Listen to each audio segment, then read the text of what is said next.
here. We are in the same continuity.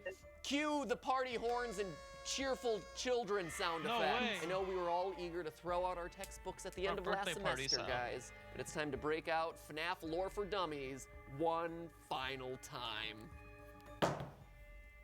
Whoopity-doo! More from Who's dummies. excited?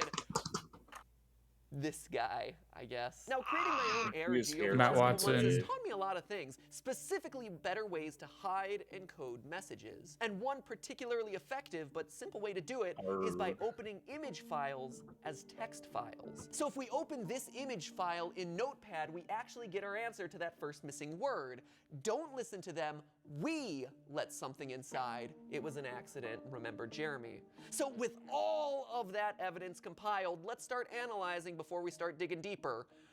Because there's a lot deeper to go, ladies and gentlemen. We are just scratching the surface. Now, the phrase "remember Jeremy" actually tells us a lot of things here. First, it tells us both the speaker of that line and the person it's directed to. For some reason, he fucking cuts his face off with a guillotine paper Are slicer. happening in the aftermath of his death, which at this point is commonly accepted to be Jeremy. the result of the bite of 87. That's how he So from a died, timeline is he cut his perspective, it looks face like off this with a quote is guillotine coming paper after slicer. 1987, meaning Why? that we're after the I don't know. in the FNAF 2 location, In and it's around the Tape time Girl. Michael Tape Girl Afton's talks about revisit it. to the FNAF 1 Tape Girl building goes. and his Tape Girl discovery of goes. sister Have you ever heard of a guillotine paper slicer? knowing It has a where in the quite timeline crazy this name, quote but was it's just false and used for seeing cutting those paper. lines in the And background then of it's the revealed that teaser, fucking my mind immediately jumps fucking. to prison That's why they say bars. remember Now, Jeremy. that seems Jeremy like it went might be a crazy stretch. while he was Clearly, testing the these game are and cut just his meant to face be off with the files, guillotine and while paper yes, slicer. that's probably what they How the are. fuck did he manage that? I don't know, but Those that things is are what very happened. different work normally against paper. Now think back, way back to when this I think story she first specifically is like started. it's Back like to the she secret says it's a newspapers really from old FNAF school 1. one The that thing doesn't have like first any told us that there safety was a deeper protections story to on begin it or with. some Quote, shit. Video Which surveillance ones identified the man have any responsible safety and led to his protection? capture the following morning. I And on the one of following my story, headline, 5 children now crank? missing, It's suspect like, convicted. Well, the suspect has been charged. The story of bodies this one themselves being were like, never oh, the found, fucking- end quote. the So if fucking these soul newspaper clippings are purple guy still got into the considered game canon, code. this Like, former what? employee was What do you mean? convicted, meaning that they found him Purple guilty. guy. As a result, most likely Purple he went guy. to prison for his crime. And we can be fairly confident The that this universe's isn't Afton, plots since only his only function comeuppance when you're seems to have set been the in a Springlock retro failure and the era. eventual eternal torment in H.E. This universe is Meaning that Stevens. there is still a potential story to be told of someone there who's trapped in prison, wrongfully accused, haunted by the nightmarish amalgamation of animatronics that got him thrown into the slammer. At least, that's my wishful thinking for a potential plotline for one of these stories. Is it the story that we're getting in this game?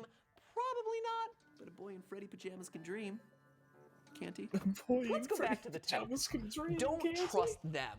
That them could be referring to the animatronics, or it could You're be a referring grown-ass to the members of Fazbear That's why I think Entertainment. he That should quote be in the allowed upper to say corner that. saying that everything is working as intended. Now, as established by Ultimate Custom Night, the only haunted This characters entire who video is still about this possess one rational teaser thought image. Are Baby and the puppets. Wow. The others are like animals. Awesome. But I am very aware. Which eliminates everyone that we currently see on screen here, thereby making Also, I'm it pretty sure doubtful this that art the is them stolen. in this quote is I think referring this to was before animatronics. they fixed Instead, it. This seems to be two employees of Fazbear Entertainment talking to each other, basically confirming not to trust what the bosses are saying. All the other lines here, we let something in, it was an accident, remember Jeremy, seem like those same coworkers realizing that something is wrong and that it relates to a mistake that they made. A mistake that's ultimately related to Jeremy's death, and now they're both worried about their own survival. Remember Jeremy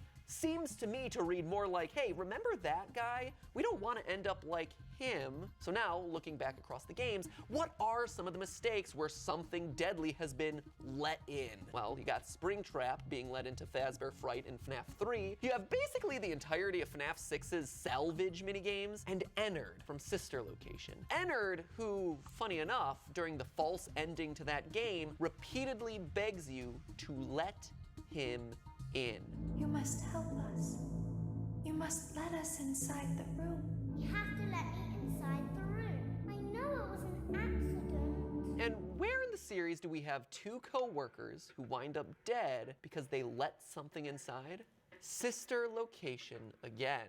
Now, it's a scene that's really easy to forget, but night 5 of Sister Location actually starts with Michael Afton crawling through the vents and suddenly coming across the hanged bodies of 2 former technicians.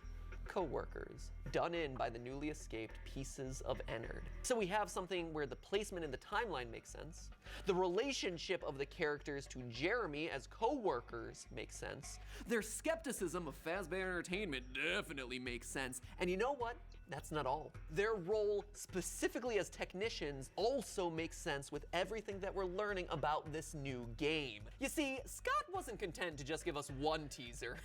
Oh no, he gave us 8 separate images teasing this new game, apparently to make up for lost time.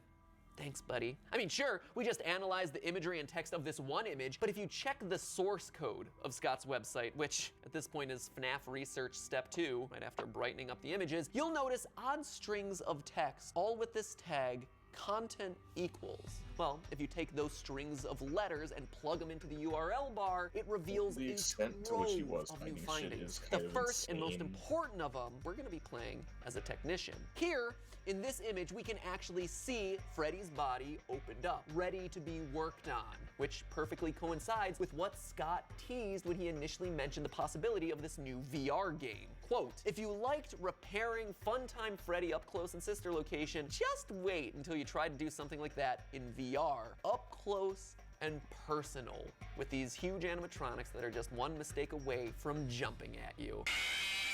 Another of these images, the one of Bonnie without the eye, also is teasing at this idea of no longer being a guard, but rather an animatronic tech having to repair all of these robots. So could the main story of this new FNAF game actually be the story of these 2 hapless technicians who end their lives in an underground robotics bunker? If the quote on this teaser is to be believed, the answer seems to be a solid yes. If it is, it even relates back to the title of the game. You see, going back to look at the source code yet again, you see that the original teaser image is listed as hw.jpg.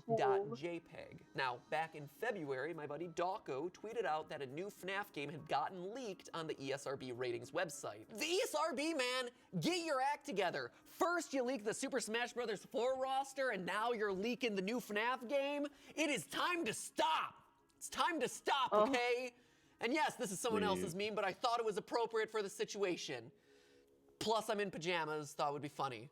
What has There to it ever is. stop Filthy Frank, that? we miss you. But in all seriousness, this game's title is Five Nights at Freddy's VR Help Wanted, HW, just like the name of the teaser image. The description for this leaked game even confirms that you will be playing as a technician. Quote, once again, players assume the role of a repair person tasked with monitoring and repairing animatronic characters at a pizzeria. From a first-person perspective, players explore dark hallways, complete puzzles, and try to avoid menacing, malfunctioning animatronic figures. The game contains frequent screams and jump scares with the words, "You are dead," appearing on screen after players are attacked, end quote. And what happens when you lose 2 technicians to sudden animatronic-related fatalities? Time to find some more. Throw up the sign, help wanted. So we have ourselves a VR game starring a technician who's repairing animatronics, slowly coming to realize that they've made a terrible career decision.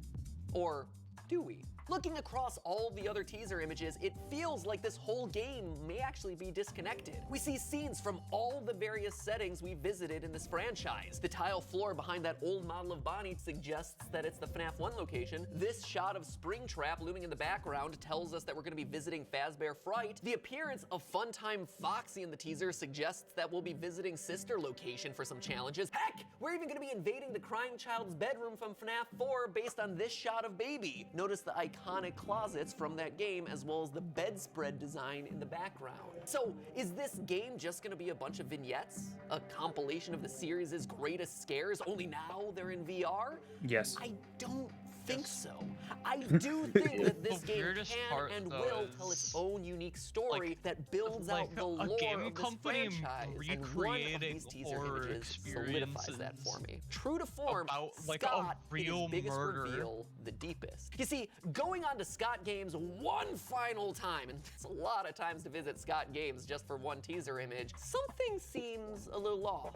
if you're paying close enough attention. You see, the meta label for the website is actually misspelled with a 0 in between the two T's. Scott And if you go through the Games. source code with a really fine-tooth comb and a really keen eye, you'll actually notice a couple more typos. An R in content, a big old G in block quote, and an N in the word text. 0RGN. Type those letters into the URL bar and you get this.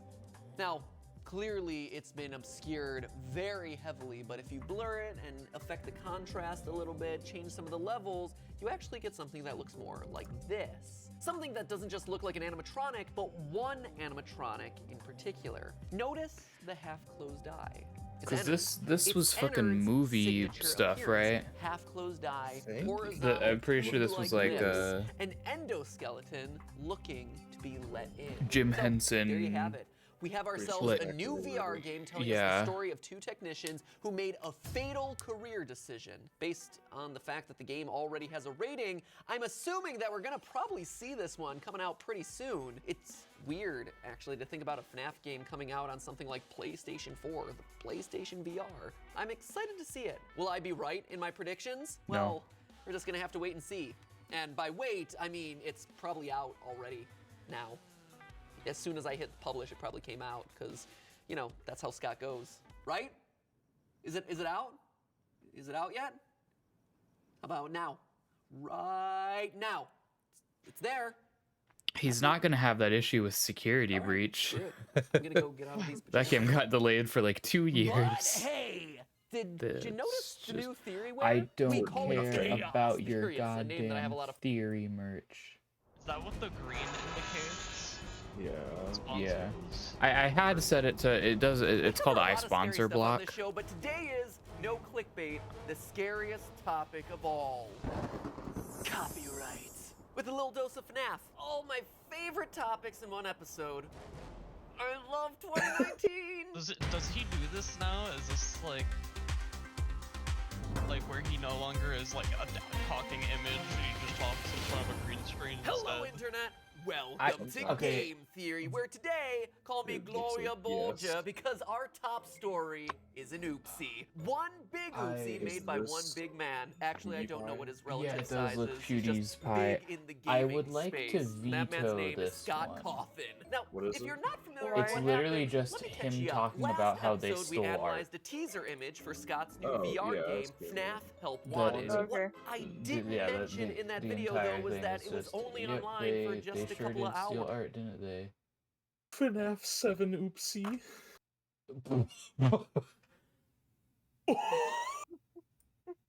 Is Obama? Obama? Yeah, this is just fucking, yeah, we're gonna figure it out. Fart. This fucking song again. High River Twigs bed.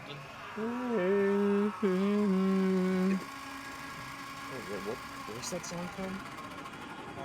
Paper Mario, 1000-Year Door. It's back. GOM theory, also known as Goom theory. Hello, Internet. Welcome to Game Theory, the show that clearly Stuck between doesn't two understand pipes. the meaning of the word Working final. with guys from Goomba to talk about Goonja pipe. Keep on goonging for the rest of my life. Wow. Guys from Goomba, But can Goomba you got really back. blame me? These games Goomba I have got my confirmed Goomba back, Goomba back, endings in Goomba FNAFs back. 3, 4, It's like the 6, and Ultimate only Custom Goomba Night. episode I It's ever like watched is Doctor one where he Strange saw collabs with 14 guys million from different Goomba, and endings, and there's a- Scott Coffin was like, there's I'll a take them looming all. thread Beginning of to an think album FNAF titled World's inclusion of Goomba FNAF Got Back. 57 Freddy in Space was less of a joke, more of a preview of coming Looming attractions. thread. So anyway, Yes, back. Call yes, it whatever you the, like. like, FNAF the- 7, the FNAF fucking, VR, Help the, like, Wanted, plot Mad of the Pat review, Insanity 'cause this Simulator. is But after the a skit year review of era detoxing, Five Nights was at like, Freddy's oh, is back with a if new you don't official do this game in the review, I'm series, going and to release it, this more so song. than any other installment, feels like an inflection point. Oh, wow, a it game was that a is literal simultaneously threat. looking back to pay Yeah. tribute to where these games began, as well as a game that's looking forward to never lay the lie. groundwork for where this franchise is headed. This isn't just some quick VR cash grab for the series, this is a pivotal game in the canon that closes the book on the old lore and also launches us into FNAF the next generation. It seems to answer some old mysteries from the previous games, all while opening up the themes and tone for what's to come. And there is a lot to unpack here. This is, without question, the meatiest game in the FNAF library, which is impressive because it's still a VR title. So let's not waste any time and get started with the basics. Now, in case you don't have a VR headset, I've actually played through the entire game on GT Live, so you can check out all the highlights. No! No! Ah! Are you kidding me? Are you kidding me? Did we do it? And lowlights of my playthrough over there. Hello, boys and girls. God, the mic quality is fucking god awful. Come with me, wayward souls. That's very common We've for got VR vengeance to videos strike. of this But time. let me quickly take you through what you need to know for today's theory. In Markiplier Five Nights at sounded Freddy's echoey, Help but he Wanted, didn't sound we're like playing as that. a beta tester for a new Freddy Said game. most, As we're not told in all. the opening cinematic, We know that Fazbear Entertainment has developed something of a bad reputation over the last few decades. While it's true that some stories associated with our Yeah, that's name the were most loosely thing I just based said on it was actual common. events, the majority of them were total fabrications from the mind of a complete lunatic. Lawsuits pending. and yes, that picture is really Scott Cawthon canonically inserting himself into this game. That is a discussion for another episode, my friends, because it throws all sorts of weird monkey wrenches into the lore, but we'll get to that later. So according to the intro, Scott's Games gave Fazbear Entertainment a bad name, and the point of this Freddy Fazbear virtual experience then is to poke fun of their past, clear their name, and ultimately rebuild the brand. Seems simple enough, right? Play through some loving recreations of past games as well as some new minigames, and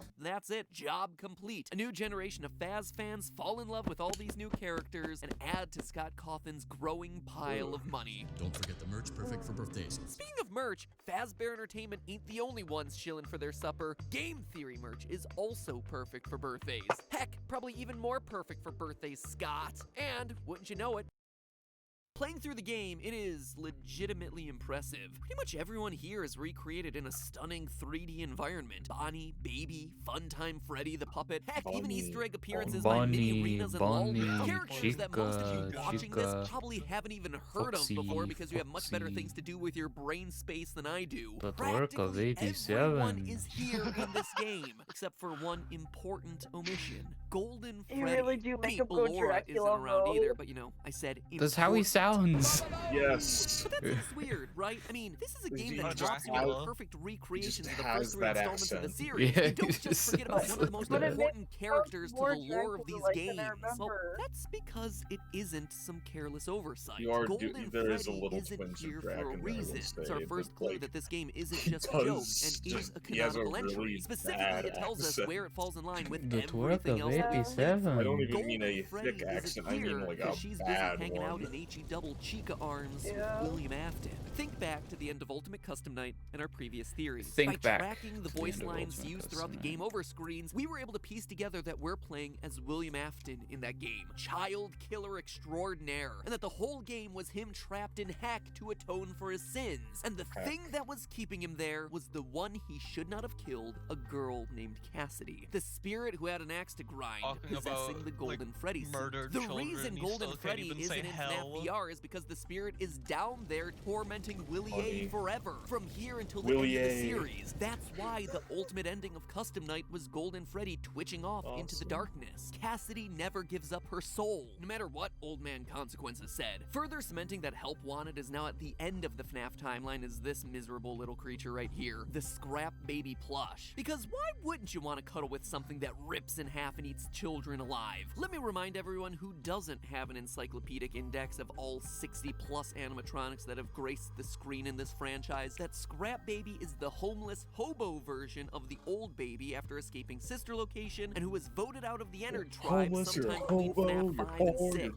gross, you're only ugly, on-screen you get appearance is in scrap. FNAF 6, so the fact that a reference to her exists in this game at all means that it Dr. must come Phil after dressing her down expulsion this from robot. Ennard, sometime definitely after FNAF 5, but again, with Golden Freddy missing, it seems to secure it after everything's burned down and closed. So we have ourselves a company that's trying to rebuild its reputation after a series of tragic events. Seems pretty simple, right? Of course not. This is a FNAF game. You know I that think the story is never going to be that obvious. Hidden throughout the they game are cassette really- tapes that, when this, collected, like, unleash a new monster into the This really hallways should of have been a this lot more pizzeria, with the obvious game's of files it being referred to as disconnected glitch of this trap, a being yellow like sort of bunny like a with soft purple reboot. eyes. Yellow bunny with purple Because eyes, it you is say? like I might what know we've where this learned is like headed. shit about As like you the collect mimic more and stuff. more Like tapes, this glitch rabbit comes it doesn't closer have and much closer, actual becoming connection to more the and more original fully story. formed. Beat all the minigames, and you unlock the final challenge, Pizza Party. A nightmarish Other than fever that dream just being mashes something together that did every happen. location that you just played through. Waiting for you at the end of this horrific maze is the single scariest moment from the entire franchise. And I can't emphasize that enough. It is literally chilling. What you learn is that you, a 7-year-old, have been lured to the back room of Freddy's. And what awaits you is your pizza party, complete with your favorite flavor of cake, all your best animatronic friends, and then Glitch Trap calls you to follow him. The music fades, and suddenly you're on stage. You're holding Freddy's microphone. You are Freddy. You've been stuffed. You are now a missing child, watching as your killer dances gleefully to the song that you're being forced to stand up on stage and sing. This isn't just a spoopy jump scare of some goofy character. This is real horror. So it definitely seems like this new character, pedo hair over here, is William Afton. I mean, sure, the suit isn't as bulky as a Springlock suit, but he's got all the other qualifications down. Yellow bunny persona, check. Association with the color purple, check. Enjoys children's pizza parties, just a too much. Big old check again. Then again, to call this character William would be missing a huge chunk of this game's story. This isn't William. Like I said, he's trapped in eternal torment with Cassidy, listening to Barney the hippo over here tell his life story. Fried bread was always fresh on Tuesday. They made sourdough bread on Monday and threw it out Wednesday. What was I saying? No, to understand who, or better put what, this thing actually is, we need to examine the tapes that summon Glitch Trap here in the first place. Scattered throughout the various minigames are 16 glitching cassettes left behind by a former game dev, Tape Girl, which, when put together, tell the story of a failing game company, a bit of malicious code, and some very stabby office supplies. We're also introduced to the story of another beta tester, who was in our position before us, named Jeremy, making this the third time that the name Jeremy has appeared in these games, with the first being FNAF 2's Night Guard, and then again on the gravestones in FNAF 6. Coincidence? I think not. The first tape immediately makes it clear we're not picking these up in chronological order. That message. Oh my, don't do that. Which leaves us the task of shuffling them into some modicum of sense in order to put the story together of what really happened while this game, the game we're supposedly playing now in its final form, because my moderators didn't. Tapes, I've done the shuffling for you, and I think I've come up with the most cohesive narrative based on the evidence You don't and have what to be in Tape Girl ModView. actually says. She begins by telling us that the game's then play On the chat, you can activate like mod. about nightmares. Except he's not explaining them like they're nightmares. There's a name he's for it. It's like talking mod about them. icons, and then with that you can ban people. He was pale. He doesn't even jump anymore. He just stands there like he's talking to someone. Pale? Doesn't react to scares? Talking to themselves? Sounds to me like he's going crazy. Either that or he's just a FNAF YouTuber. Hashtag relatable, am I right? The game he's working on is this one, Freddy Fazbear's Virtual Experience, which includes some code that was inherited from Fazbear Entertainment. Hand off some old hard drives to save him time and money. It was just junk. Circuit boards and things like that. It seemed to take hold by itself. But then, he started appearing. At least that's what Jeremy said. Manager Dale doesn't seem to take Jeremy's warnings seriously, however, and instead he starts documenting all of Jeremy's behavior in preparation to fire him. You can always tell when a company is getting ready to fire someone. The thing about it is that I don't think they were going to fire him because of anything he was doing wrong. They just knew he'd seen something. This confirms for us one major detail, that the scariest thing in the FNAF universe is crunch time. Working long hours until you're driven crazy and then fired at the end? Man, it's just like the real-life games industry. It's uncanny. These games just get more and more realistic. So Jeremy is going crazy and no one is listening. Flash forward to tape 6 where Tape Girl talks about coming in early one morning. You said that because you said uncanny. And Jeremy in the darkened testing room. It's a short tape, but it's an important one because it sets us up for tape number 9 when we learn that what she saw looked like a Halloween mask laying on the ground and a bunch of ink both on Jeremy and scattered around the floor. But that's not ink, and that's no mask. The Whoa. ink is Jeremy's blood, and the mask is actually Jeremy's face, which he presumably sliced off his own body using the aptly named guillotine paper cutter. We know this There to you be go. true thanks to tape number 4, where we hear Tape Girl say that the cutter comes from the supply room and that Jeremy don't understand how you expressly can knew where it successfully was. do that I didn't with even know paper we had cutter. one in Your the nose is supply pretty room. strong. I was always afraid of losing a finger. That seems so silly now. Jeremy used to do design work.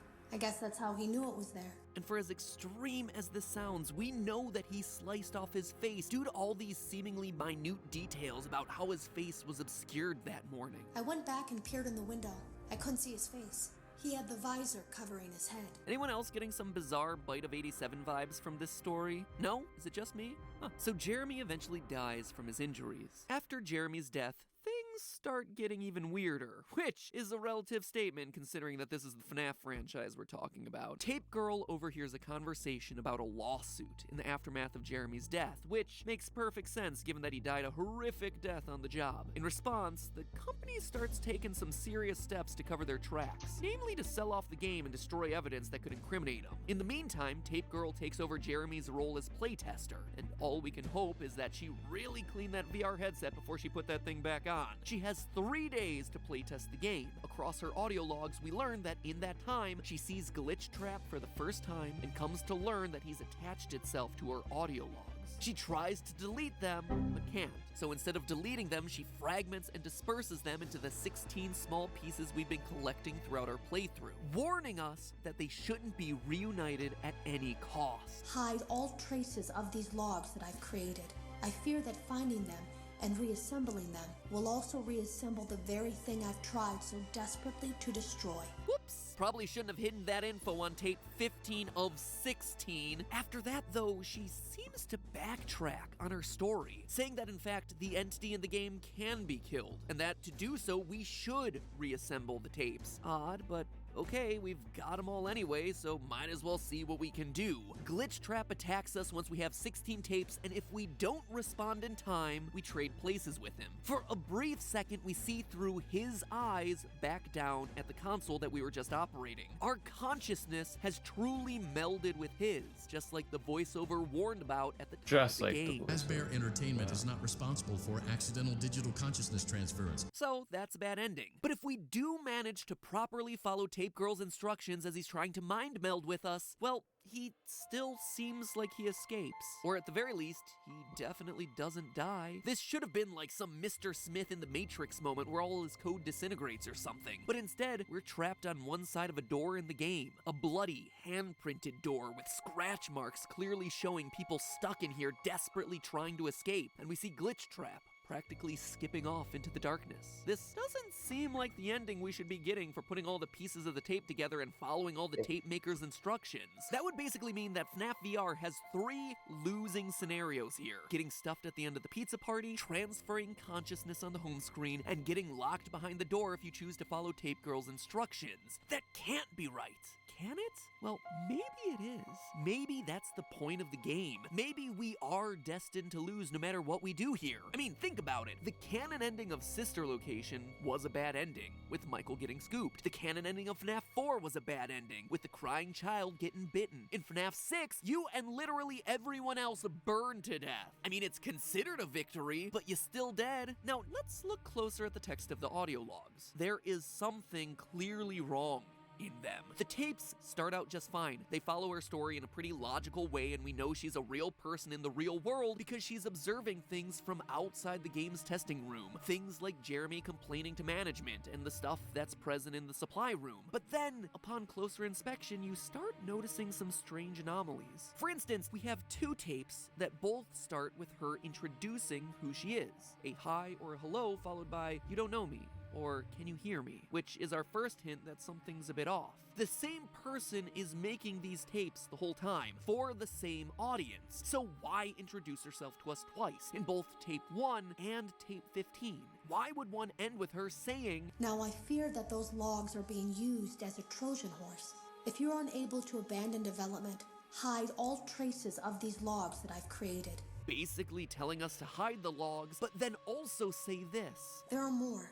They may not be in order. Basically inviting us to put them all together. Weirder still is the fact that the last file suddenly does this major about face relative to all the previous logs, where suddenly she says out of nowhere, oh yeah, there is a way to kill Glitchtrap. This is odd on a lot of different levels. The first and most obvious being, if these instructions really do work and she's so sure about it, why didn't she follow them? If this method was actually effective and she knew it was effective, Glitchtrap wouldn't be in the game anymore, because she would have followed her own advice and wiped him out. How would she even know that this system works? The answer is, it clearly doesn't. Or at least it doesn't do what she says it's gonna do. That's because she's not trying to get you to kill off the entity in the code, she's trying to get you to release it. While we don't have every piece of the puzzle in this story, here's what I think actually happened with all these audio tapes. The tape maker starts out genuinely making these logs to document the weird stuff that's happening in the game studio. The stuff with Jeremy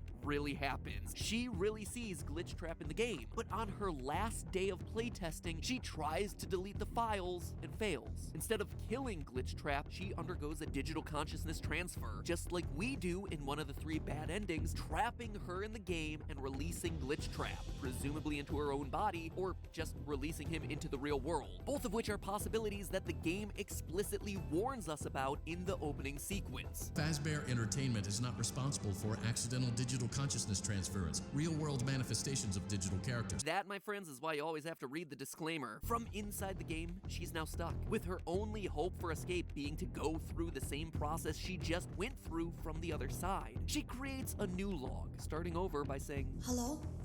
Can you hear me? Which in reality is saying, hello, can you hear me in here? Since she's now making the log from inside the game. She tries to create a new story that encourages a future developer to piece the logs back together, and then seeds one final log out there to tease the idea that a future developer can solve the problem by killing off Glitchtrap using her log assembly method. It's smartly constructed, because she's counting on future developers having the same curiosity and determination she did. She even mentions this in one of her earlier logs, Tape 3, that when Jeremy had told the developers that something was wrong, but as a dev team, we all just saw it as a challenge to find what the problem was and fix it. We do exactly the same thing, finding what's wrong and following the instructions on how to fix it, only to find ourselves on the wrong side of the door covered in handprints, where presumably lots of other people have been there before us. Glitchtrap, or whoever is in the body of Glitchtrap at this point, perhaps Tape Girl herself, disappears into the darkness and takes over our body on the outside. And now it's our turn to wait for the next beta tester to come in, follow the tapes, and hand over their consciousness to us. Now, that last bit there is speculation based on the oddities in the audio logs and the fact that following her instructions results in seemingly yet another bad ending. But even if all of that about consciousness switching and her being trapped in the game and us taking her place trapped in the game isn't the case, the point is, William's back, just not in a way that any of us expected. What seems undeniable in Help Wanted's story is the fact that his consciousness was preserved in the circuit boards that got scanned to make this game. And now, he's here as Glitchtrap, tricking players into letting him escape. It's no longer the same guy. He's now an AI replicating the behaviors of William and snatching the body of whatever completionist is determined enough to play through all the elements of the game. In a funny way, it's exactly like the story we've been piecing together for Petscop. Odd, actually. Maybe they really are one and the same, both made by Scott Cawthon. The biggest lingering question now in my mind, though, how many Williams are out there? Is this just one instance of an AI looking to escape, and now we're the new host body? Or is it somehow able to replicate itself, copying and pasting its code into any mind out there that's playing its little game? Could we be entering a new part of the FNAF franchise with multiple William Aftons, all in completely different bodies? For as cool as that would be, and honestly I think this game could open up that world, I don't think that's going to be the case. I think that's why there's such an emphasis in this game on you being a beta tester. It's one instance of corrupted code and you happen to be playing it. And now you're infected by it. In the next generation of FNAF, you, or at least your body with William Afton's code in your head, is the new killer. And so on and so forth until we finally get to FNAF in space. But hey, that's just a theory. A game theory. And we should probably talk about Jeremy. It's weird that his name is used 3 times. There is no possible way that that's meant to be a coincidence. There's also this random appearance of Shadow Freddy, which I found in my playthrough, which again, seems like an odd little detail that's important to account for in the Pizza Party minigame. And the fact that Glitch Trap has 3 toes, just like the footprints that are outside of FNAF 6's house window. There is a lot more here in this game, but I honestly just need more time to think it all through. Rest assured though, I'll be back. I always come back. And that, my friends, is why you should subscribe and ring the bell to make And sure that, that my you're friends, is notified why you of should all our new subscribe. uploads, because you can bet I Because, am not oh done my with this God. new game quite just yet. There is just so much to unpack. like And again, just as a reminder, we upload new theories every AI Saturday or Sunday. We've been doing it for years now, so please support the channel. Now, if you'll excuse me, I do really gotta figure out this Jeremy stuff. It's really bothering me. There's something here. There's something here. It's the AI linchpin Gabe in Newell? everything that came before. Gabe Newman, It's weird, sorry. man. Also, Isn't Scott name. Cawthon's the villain in his own game. But again, more on that one next time. I mean, awesome. The books offer a closer peek at Henry and William Afton, how their partnership flourished early on, and how their view of the animatronics evolved over time. Thoughtful fans might want to give these sections a closer look to determine how they impact the story of the games as well. Right there. Clear as crystal. For years, I've been trying to piece together the story of these games, right? But one thing has always served as a major sticking point, and that thing has been these books. Now, admittedly, these books entered the series at a tough time. FNAF 4 had released a few months prior, the game that, to this day, serves as the single biggest point of frustration for anyone trying to piece together the lore. Scott always trolls us. See also the repeated use of the name Jeremy. But this one game was just too much. It was a game that played with so many different ideas. It played with dreams and dates and bites and balloon boys and new characters and new toys, kids that looked like established characters. I mean, what was real, what wasn't, no one had any idea, and still to this day, we are at a loss about what this game means for the entire franchise as a whole. And then, shortly after that, FNAF World would enter the picture, and well, we all know how well that one went. So, needless to say, it was a sensitive time for the series, and sandwiched in between it all was the Silver Eyes, the start of the novels, a story set in the FNAF universe, but not really? Question mark? Scott Cawthon, when the books first came out, tried to make it clear what role these played in the greater story, but I don't know if it helped things. Here's his quote. "The truth is that after a while, lore can become so dense that there isn't any room for a story anymore. Another truth is that what makes for a good game doesn't necessarily make for a good book. Sometimes a timeline gets so full that the only way to tell a real story is have that story set in a different timeline, an alternate universe, a different location, or perhaps from a vantage point that isn't entirely what it appears to be." It's an interesting quote. True to Scott's style, it doesn't give anything away. I mean, everyone immediately latched onto this idea that the books were somehow a separate and alternate universe, but if you come back and read that quote again, like I just did here for the first time in years writing this script, it's actually only one of the possibilities that he raised. In fact, now that all 3 of the books have come out and completed the main story arc, we actually know what they really were. It was that last thing, a vantage point that wasn't entirely what it appeared to be. Now, spoiler alert for the books, but basically at the end of this one, the grand finale, Fourth Closet, it's revealed that our main character, Charlie, is an animatronic recreation of a dead girl. That the brilliant roboticist Henry, co-founder of Freddy's, had a daughter named Charlotte, who was kidnapped and killed by his partner, William Afton, at the age of 3. And that out of his grief, he rebuilt her. And that the character that we've been following for all 3 of these books isn't actually a human being, but just a glorified animatronic that grows older with time. Now, it sounds really weird, but here, let me explain. So, the 4 closets, what that's in reference to, basically, Henry created 4 versions of that robot, each one meant to simulate a different life stage that she would never get to experience. Toddler, tween, teen, adult. thus allowing this robot child to grow up over time, infusing each one of those robots with fabricated memories of a childhood he created using a camera and tripod.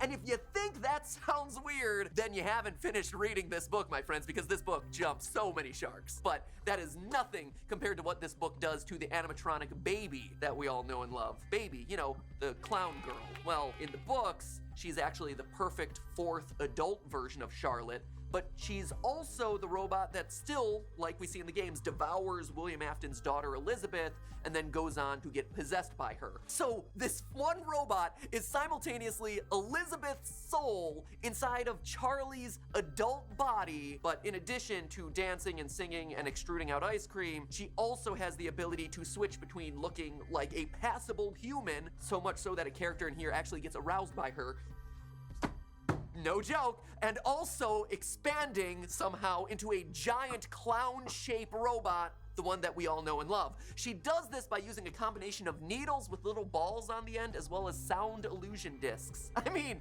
how ridiculous is this, right? It's a good thing nothing that stupid appears in the games.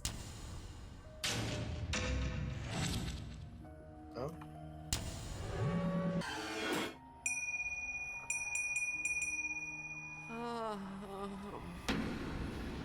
Why did you make that noise, Matthew? Yep, they're in the games, aren't they?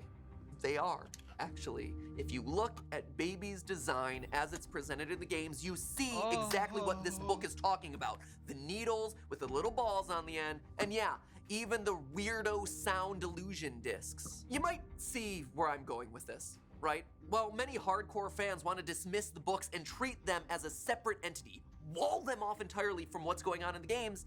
You just can't. This book right here, Silver Eyes, is what allowed me to know that Purple Guy's name was going to be revealed as William Afton before Sister Location actually revealed that to be the case. Those aren't the design choices we were curious about, Mr. Afton.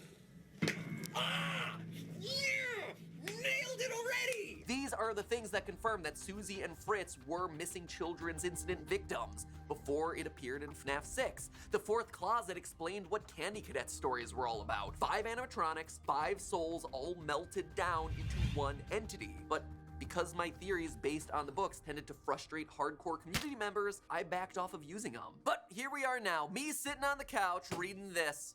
The Freddy Files Updated Edition, which, in addition to including more fan art than a typical Game Theory episode, also has that quote that I mentioned from earlier. Here on page 222, second to last page in the book, thoughtful fans might want to give these sections about Henry and William a closer look to determine how they impact the story of the games as well.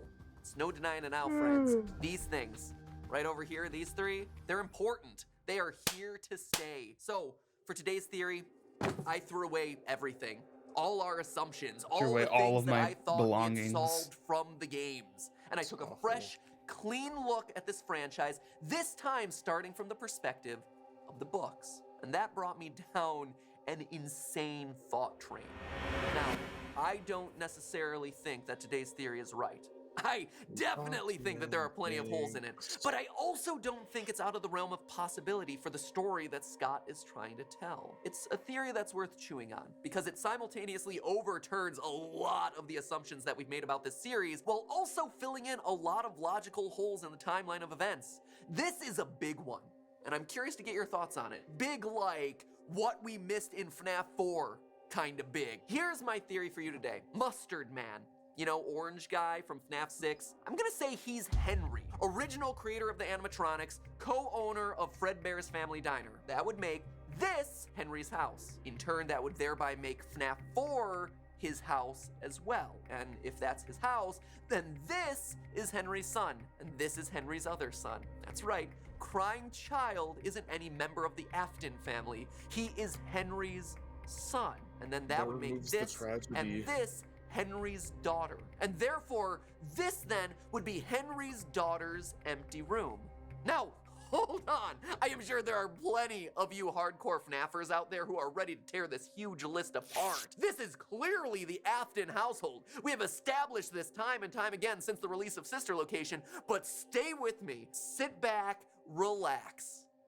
Who am I kidding? Pull out your pen and paper, start taking notes for your angry rage comment down below. This is a FNAF theory unlike anything we've ever talked about, so Let's just jump into it. So I already told you the big reveal at the end of the fourth crackhead closet, episode. that our protagonist Yeah. Charlie is a robot built in the image of Henry's dead daughter. But there is one last Actual, twist like, here. off On of the the very crack last pipe, page of the licking book, his we go to lips. visit Charlie's grave. The real Charlie, the child who was Men kidnapped come and killed I. at an early age. It's a grave that ends Last up high on a episode. hill under a lone tree, 12 similar to a very periods, familiar scene fine. that we see in the games. At the end of FNAF 6, the gravestone ending. And on it, we're this told the is the following 12th words huff. were etched into the stone. Beloved daughter, Charlotte Emily, 1980 to 1983. First off, her last name is Emily? I mean, there's no other name written here, so that isn't her That middle couch name. is So the, Henry's last the name poop is mattress. Emily?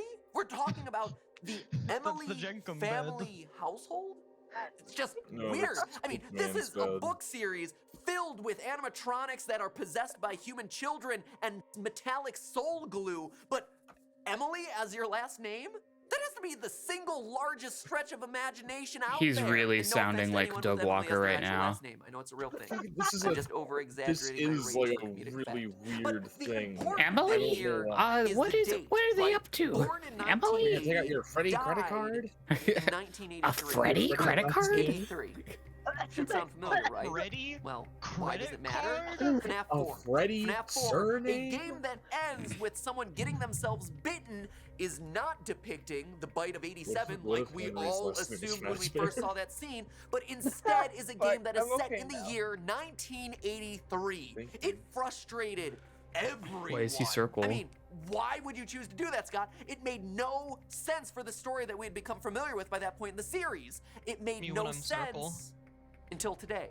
We know that the gravestone is real. We know that Henry truly I has think a he daughter is. who This is the point where dies he's and goes going on to kind of become the puppet in the insane. games. So what Yeah, if pretty much. that death took place in 1983 like we see in the book?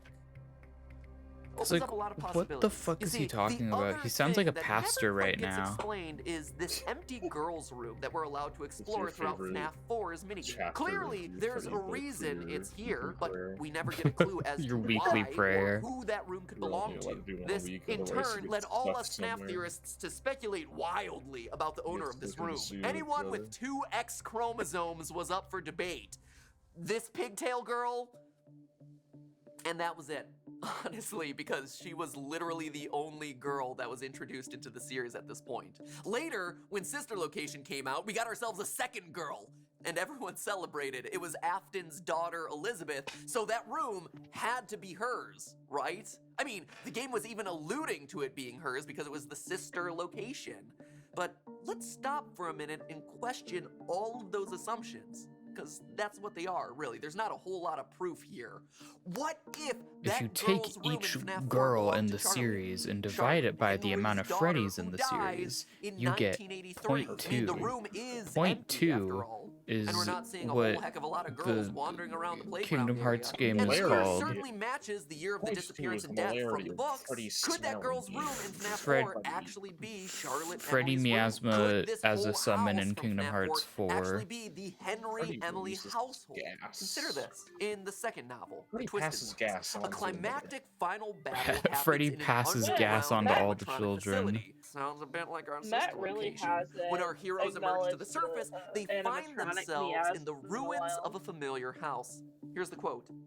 Don't you snow. see He is where losing we his are? brain cells, Charlie maybe he whispered. forgot. John, it's my dad's house. I It's think he the should do room we that found. more. The underground facility isn't under William Afton's not a house. plot point. Instead, in the books, it's hidden under Henry's house. And now, what do we see in the games? But A all the hidden lore that he's facility trying to buried yes, directly discuss under now the is FNAF 4 architectural house. A layout. house that we've been assuming up until this point to be Afton's This is house. such a But crazy it's starting to look more and more like it might be fucking, Henry's. And that's not all. like, Let's take a minute what to is he flashback to talking FNAF 6, about? shall we? Now, overall, I feel like we've done a pretty darn good job of wrapping up this game's loose ends. We know all the names on It's the different very, gravestones. very We know what Candy Cadet is obviously rambling on about. We Afton. know that Fruity Maze girl here is Susie, who gets lured away and stuffed into Afton's Chica. household, Heck, Afton we even know that the family. game itself, this Like, what is this building shit he's could be talking the about? There's potential no box basis in where the pieces anything. all come together and eventually get Because burned the- away. But the the Emily's one thing that we barely don't actually know is matter the in answer terms to of Midnight Motorist, most a of the minigame plot. that True to form was the one least they're not moment in present every for FNAF most of game it. where everyone They're, collectively like, looks at the incidental screen incidents. and then slams their head on the desk. What? There's an orange guy now? Who the heck is the kid? Where did he go? Why is his window broken? Why are there footprints outside of the window? What is going on? I mean, we have smoothed over so much of this franchise, and I feel so confident about so much of this lore, and that game, that one little mini game is the one that just like niggles the back of my mind. If I could ask Scott Cawthon one thing about this entire franchise, Excuse me? this is the one that I'd want him to explain. No joke. I don't care about anything else.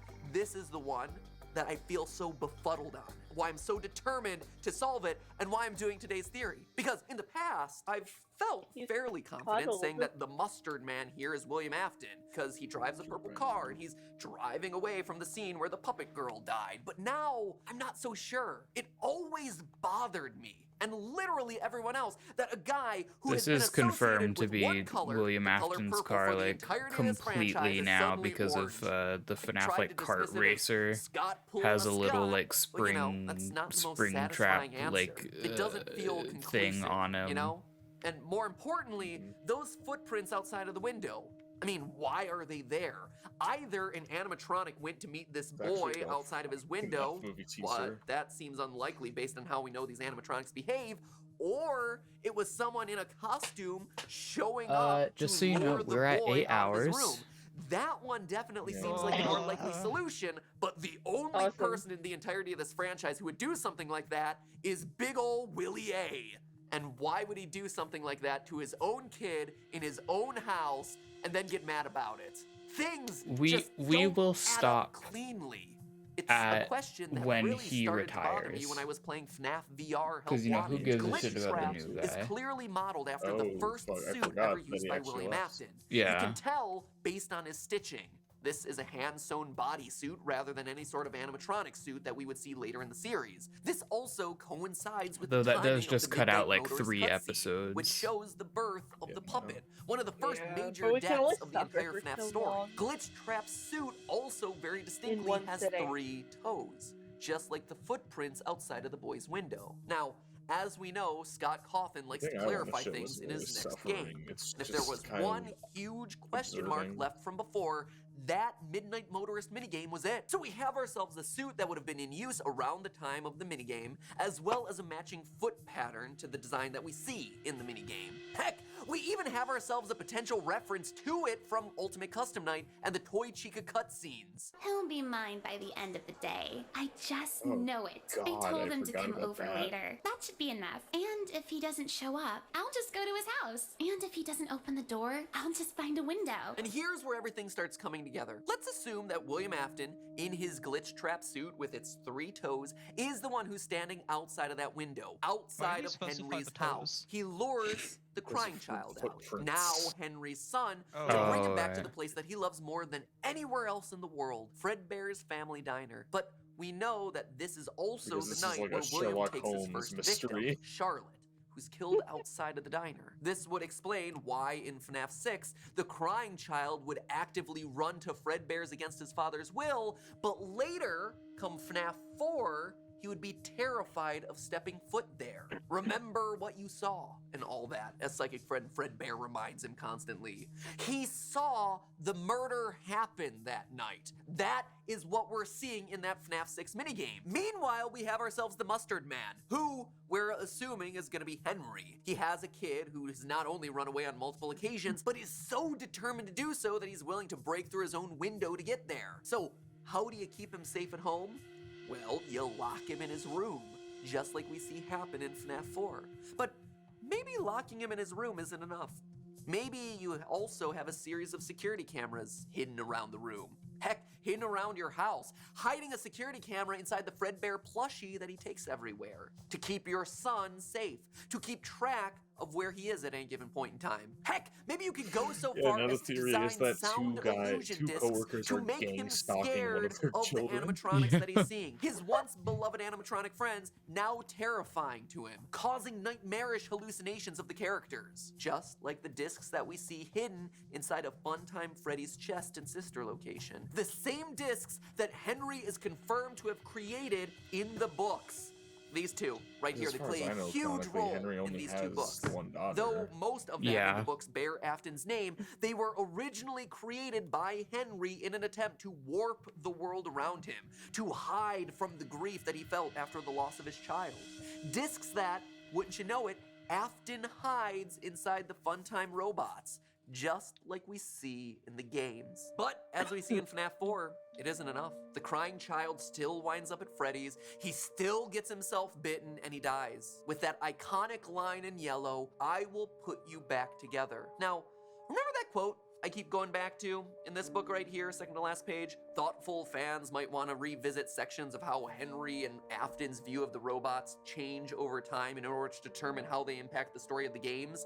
Well, Henry in the books uses the robots to bring his daughter back to life. He rebuilds her. He puts her quite literally back together. He used the robots to try and heal his grief. I mean, if anyone in this series is gonna say a line like, "I will put you back together," it's Henry. Heck, maybe Mustard Man is the color that he is in order to better match the color of his FNAF 4 text. "I will put you back together" in yellow. And yeah, sure, it's yellow and not orange, but guess what? Purple Guy was pink in his first outing. As the series has gotten darker, so too has the color palette. But seriously, there are two colors that are relatively similar. Maybe there's a connection there. And if the crying child is indeed Michael, as So I've talked stupid. about a lot in past theories, Henry literally rebuilding his lost son, like he does his lost daughter in the books, explains all of the weirdness of Mike's behavior throughout the series. How he's able to survive being scooped, how he has fragmented memories of his past, how he doesn't die after puking up mom's robot spaghetti, how he's only able to die by fire. I should be dead, but I'm not. It's also worth noting that at no point in the series is Michael ever explicitly identified as Michael Afton. Now, it seems like Mike in Sister Location is referring to William Afton as father, Father, it's me, Michael. and him saying, I'm going to come find you. as Springtrap appears, definitely makes it seem like he's going out and looking for William, but that may just be another Scott misdirect. It's open to interpretation. I mean, this scene alone still has people convinced that Springtrap is Mike trapped inside of the suit. Mike Trap, even though I feel like it's pretty well established at this point that it's William Afton in there. It's still Will Trap. But there are people who are vehemently determined that Mike Trap is the reality of the canon of this series. Regardless of the whole Michael stuff, William Afton in these books is all about achieving immortality through the robots. He's interested in the science of it all. He wants to study the original FNAF gang and replicate the living metal that resulted from their deaths. That's why we see him tearing apart the robots in FNAF 3's minigames. He wants access to their metal. He wants to harvest it to run experiments. He wants to melt down those living endoskeletons so he can harness the possessed metal to create the Funtime animatronics. I mean, that is the whole point of Candy Cadet's But stories it's in FNAF very 6. specifically, Five we things know that melted it's down to create one thing, and it's exactly Elizabeth what we see happen as a huge is, plot point in the final book. Henry, on the other hand, is the emotional one. He's a creator who gets too invested in his own work. He's a bit of a neglectful father while he's alive, but he's devastated when he loses his daughter, turning to the one and only thing that he knows and understands to try and bring her back. we know Elizabeth He goes to extreme lengths to use his robotic skills to try and bring her back to life, William, and you know, he Afton's doesn't. He succeeds. daughter, He creates the right. most absurdly lifelike That's humanoid what he says, animatronics ever I in went- science I went and fiction, and they have to be found to her, do went to some of the put stuff that you her see back happen in these books together. because it is Why is it? absurd. Why is it? But if the we are other truly child? meant to apply the themes of these books to the games, then this isn't the Afton family household.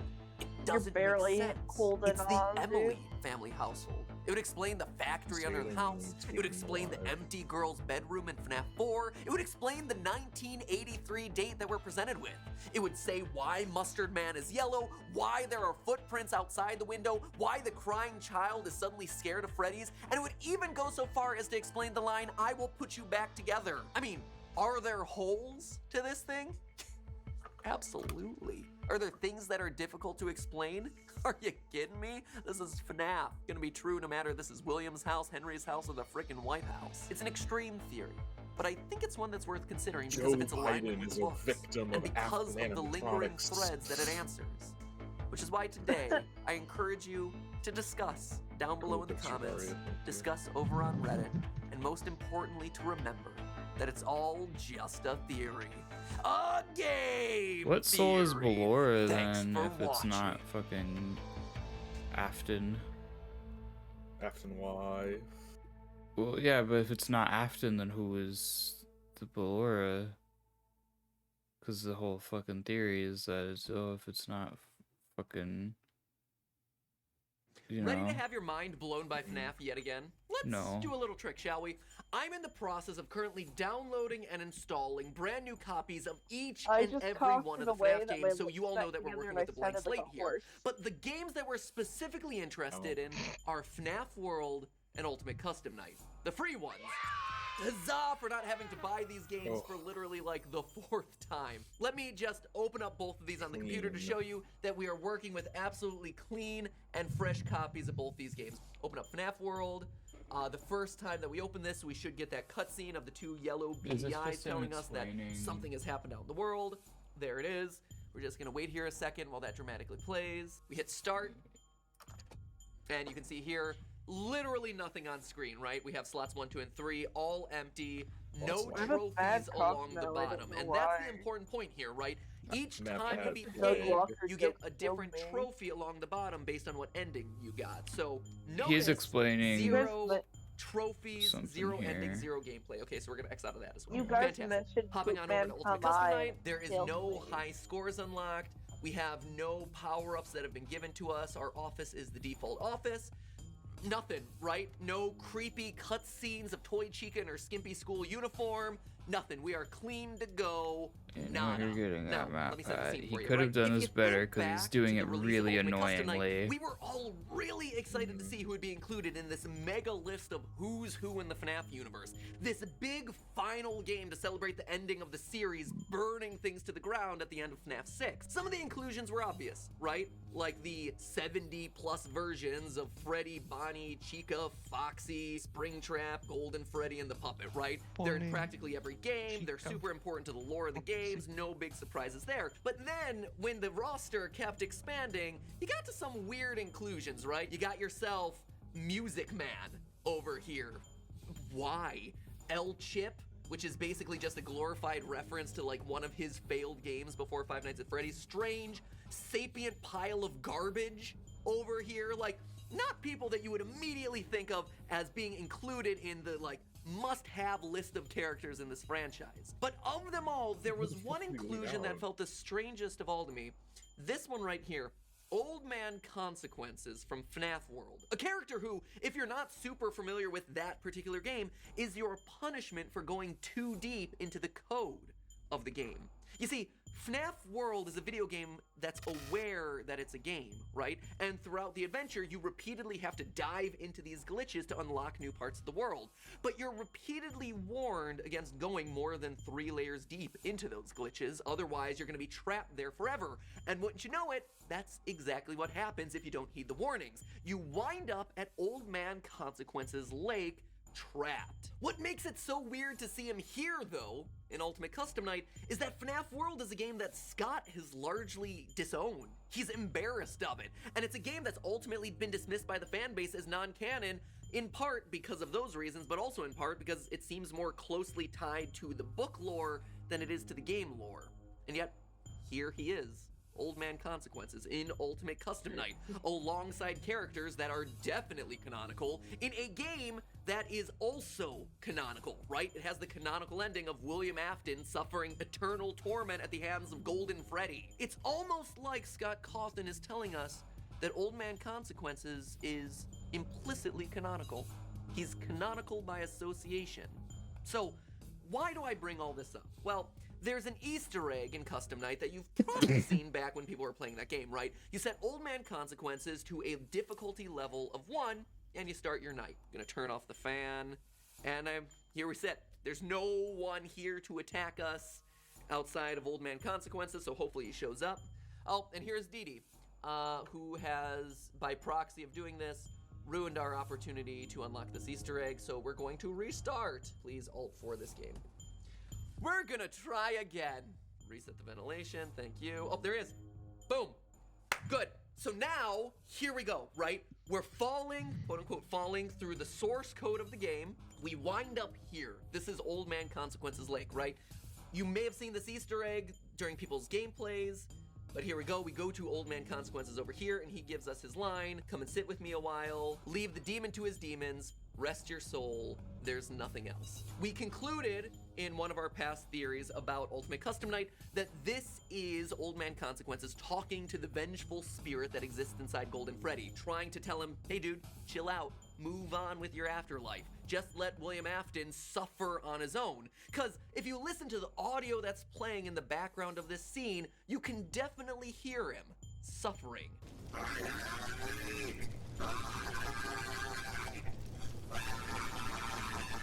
Well, it's either his tormented screams or, you know, Scott Cawthon shouting through a fan. Now, most people seeing this Easter egg would be like, well, now what do I do? There's nothing else. I guess I gotta restart the game. Alt F4. And already this would be a really cool, really elaborate Easter egg. However, for those of us who have played through and know FNAF World better than we probably should, we know that there is one final thing that you can do in this scene, right? You can move on over to the top of the lake and you can drown yourself. Now, in that game, when you did this, it would actually reveal a secret ending that is completely hidden from that game's texture files. It shows a person standing alongside two smaller figures in front of this flashing TV screen. It's a parent and their two kids. Right or now. at least that's as much as I can make of it, Wordle. right? And sure enough, you can actually do the same thing here in Ultimate Custom Night, going into the lake and drowning yourself. Except here, it ultimately crashes the game. I'm going deep into the lake. Uh-oh, I'm trapped in the water. Oh no! It's like quicksand. It's not so much a lake as it is quicksand, but here we go. We're going down into the lake, deeper, deeper, deeper, deeper, and it crashes the game, right? We're back to the home screen. No hidden ending or Easter egg there. But here's where things get crazy. Instead of me booting up Ultimate Custom Night again, we're gonna hop back over to that brand new, fresh, clean copy of FNAF World that I showed you earlier. Here we go, FNAF World. We have not played this game whatsoever, and we hit start. Wouldn't you know it? Without playing a second of this game, look what suddenly appeared on our menu screen. A trophy that you unlock in FNAF World by visiting Old Man Consequences Lake. In other words, these two games, but more importantly, in the lore of this franchise, these two worlds are connected. Somehow. But what does all this mean? That, my friends, is our episode for today. Wow. It was a stupid long-ass intro. Yeah. Genuinely, how long is it? 5 minutes? Yeah, it was 7 minutes long of him explaining that.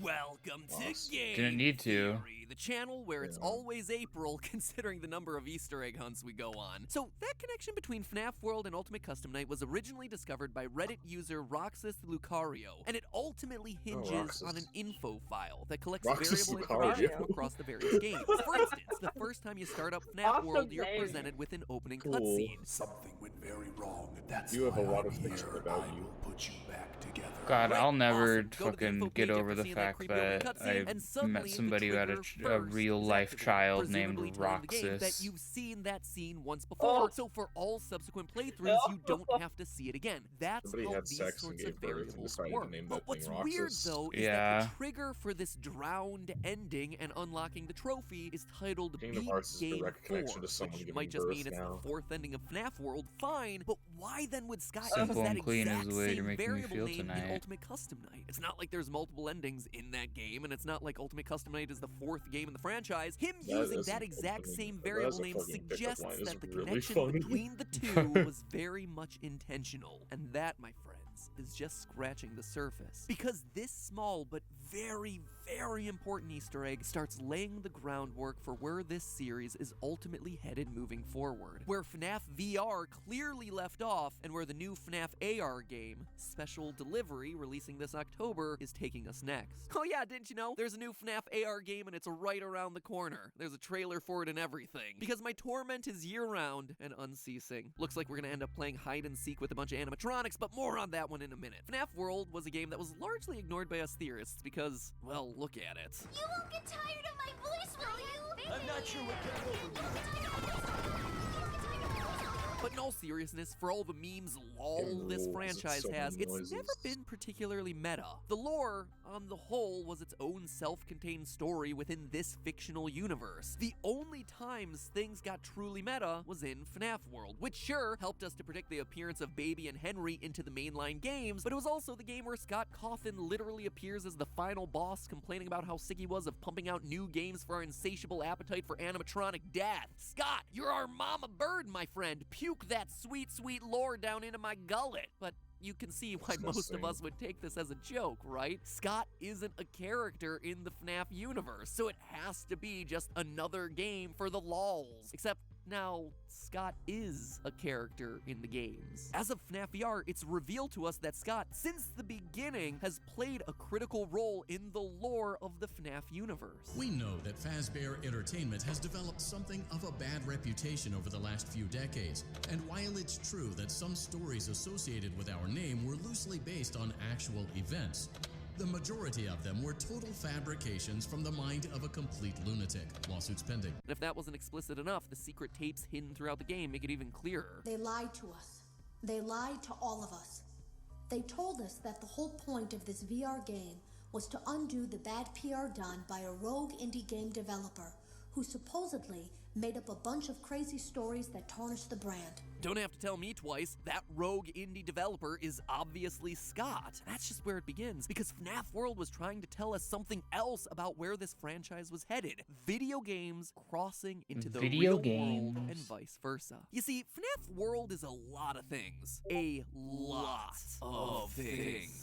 But its main plot revolves around the aftermath of FNAF 4. We're told when we first boot up the game that something has happened out there in the real world, and it's having an effect in here, the sanctuary, the world of this particular game. From there, the rest of the game features a main quest that's completely hidden. You could go through this entire game and never come across the actual real plot of this thing. The only way that you would know about this is by accidentally lingering on the first dialogue boxes of the game, which in turn releases glitched 8-bit Fredbear. He's here, he's there, he's everywhere. Who we gonna call? Glitched 8-bit Fredbear. This, in turn, unlocks separate missions to find clocks, and it's here that we find our first instance of video game to real life crossover. You see, each clock is a minigame that connects back to FNAF 3, and all the individual steps necessary to unlock the Happiest Day cutscene. That game's good and canonical ending. If you think way back to that game, it always bothered me that punching random blocks on a wall or double-clicking a random poster in your real-life security office was somehow allowing us to put the spirits of the dead children to rest. But FNAF World gave us an explanation even though we ignored it back at the time. FNAF World, the game world, or more accurately, the spirits that are trapped existing in that game's code, were able to push out and affect changes IRL through those clock minigames. That's how you get these kind of video gamey moments in what is otherwise a realistic, albeit haunted setting. Now, why is any of this important? Why are we talking about it now so many years after these games were first released? Well, because it's only starting to matter now. It's exactly what we saw happen at the end of FNAF VR Help Wanted. That game established sentient code that was looking to escape from its video game prison. It was just junk. Circuit boards and things like that. Looked pretty old. Somehow, though, there was usable code on some of it.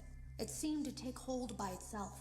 things started changing. What I'm saying here is that in the official lore of this series, official lore that is apparently dating back further than we would have expected, computer code is somehow able to store the minds or spirits or whatever of these characters and eventually rebirth them out into the real world if the right steps are taken. See also Petscop. And in FNAF VR, we see an instance of this happening. Every game called William Afton, Petscop. who was trapped in the circuit boards, was Yeah. released into the code of this Yeah. new game, Help And also Wanted, the where he theory then took he the form of created around it Glitch was Trap also until finally, insensitive through on us his playing the first game and FNAF collecting series. the tapes and putting the pieces back together, was able to escape again. But this time, he was able to escape not just from circuit boards, but out into the real world. All of it. All of this goes back to the story that FNAF World was trying to tell us years ago. The story that we all didn't take seriously because the final boss was literally an impervious rainbow. Are you kidding me? Come on! It's 100% his fault for not taking it anywhere seriously. I'm only just realizing it now, but Help Wanted is actually a cute and really brilliant name. I mean, we all thought it was help in terms of like a want ad, right? Help as a video game tester, which is the core premise of the game, but it's also Help Wanted. Glitch Trap wanted, heck, he needed our help in order to escape, so well done, Scott, good name. Just like Pizzeria Simulator he riffs on the changing idea of his, like, simulator games, but focus really on it's an Help empty box Wanted? waiting as a It's trap to catch the pronounced final the animatronics same. and burn them alive, or how Sister Location is changed his all about a emphasis. separate but related robotics business, but also about a key character's sister, maybe, question mark. Well done, Scott, well done. Slow clap. Now, you might be thinking, wow, malicious code, people trapped in video games? This sounds nothing like the original story that started off this whole franchise. And yeah, that's entirely the point. The old story of Five Nights at Freddy's was, at least in part, a complete lie.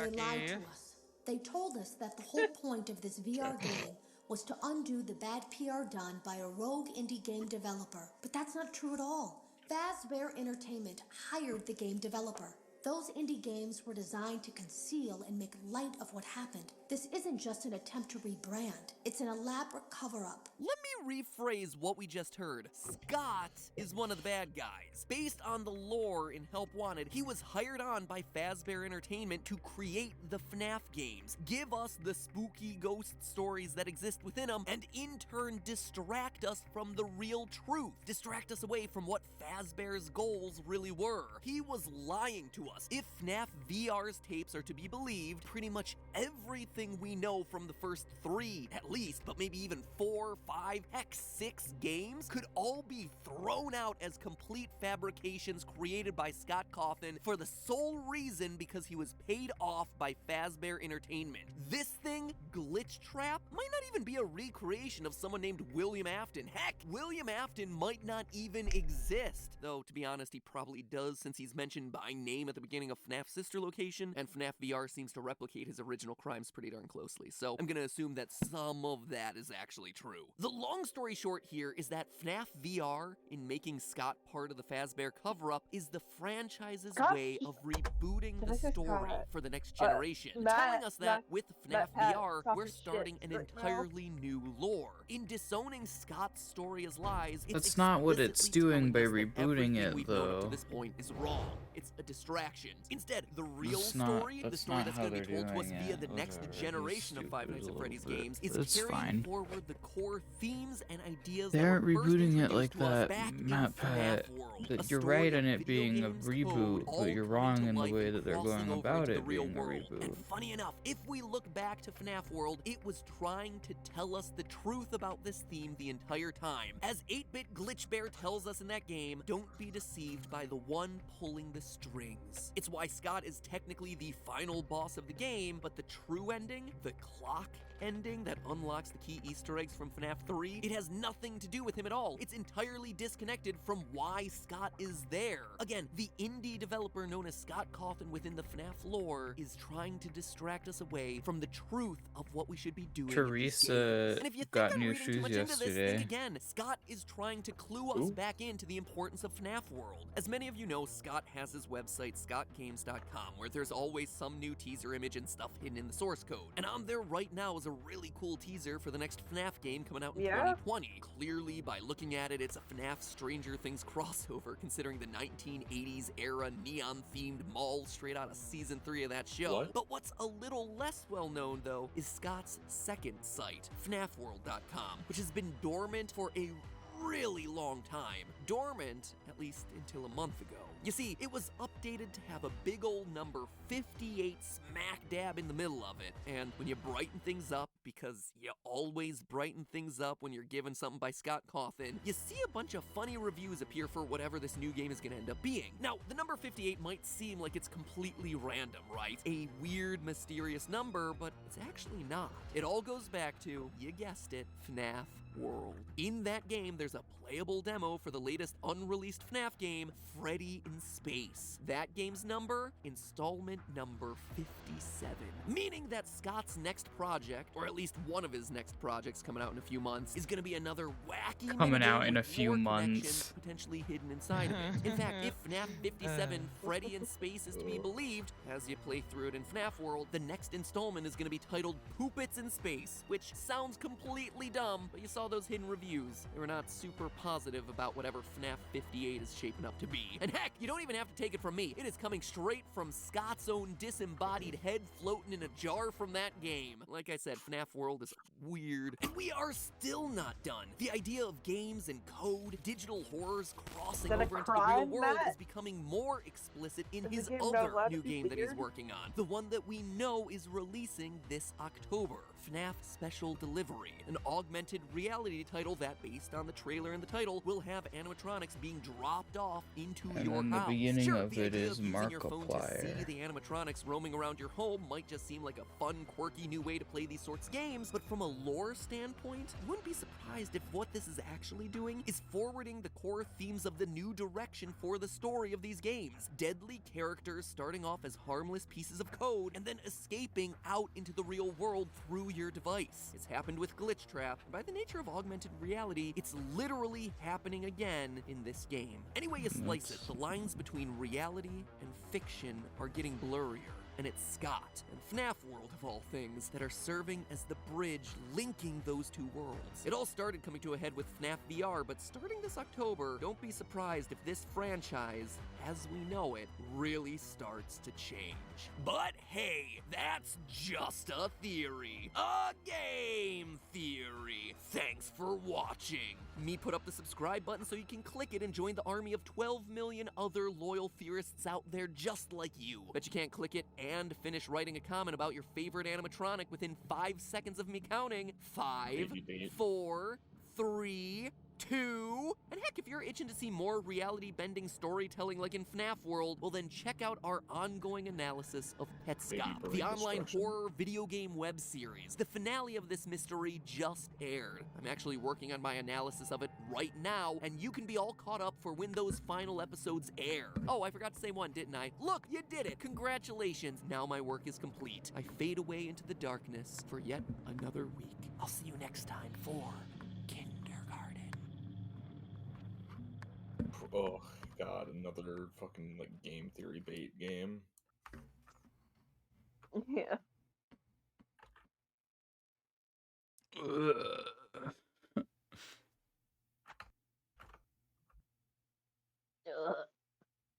Ready for a huge special announcement?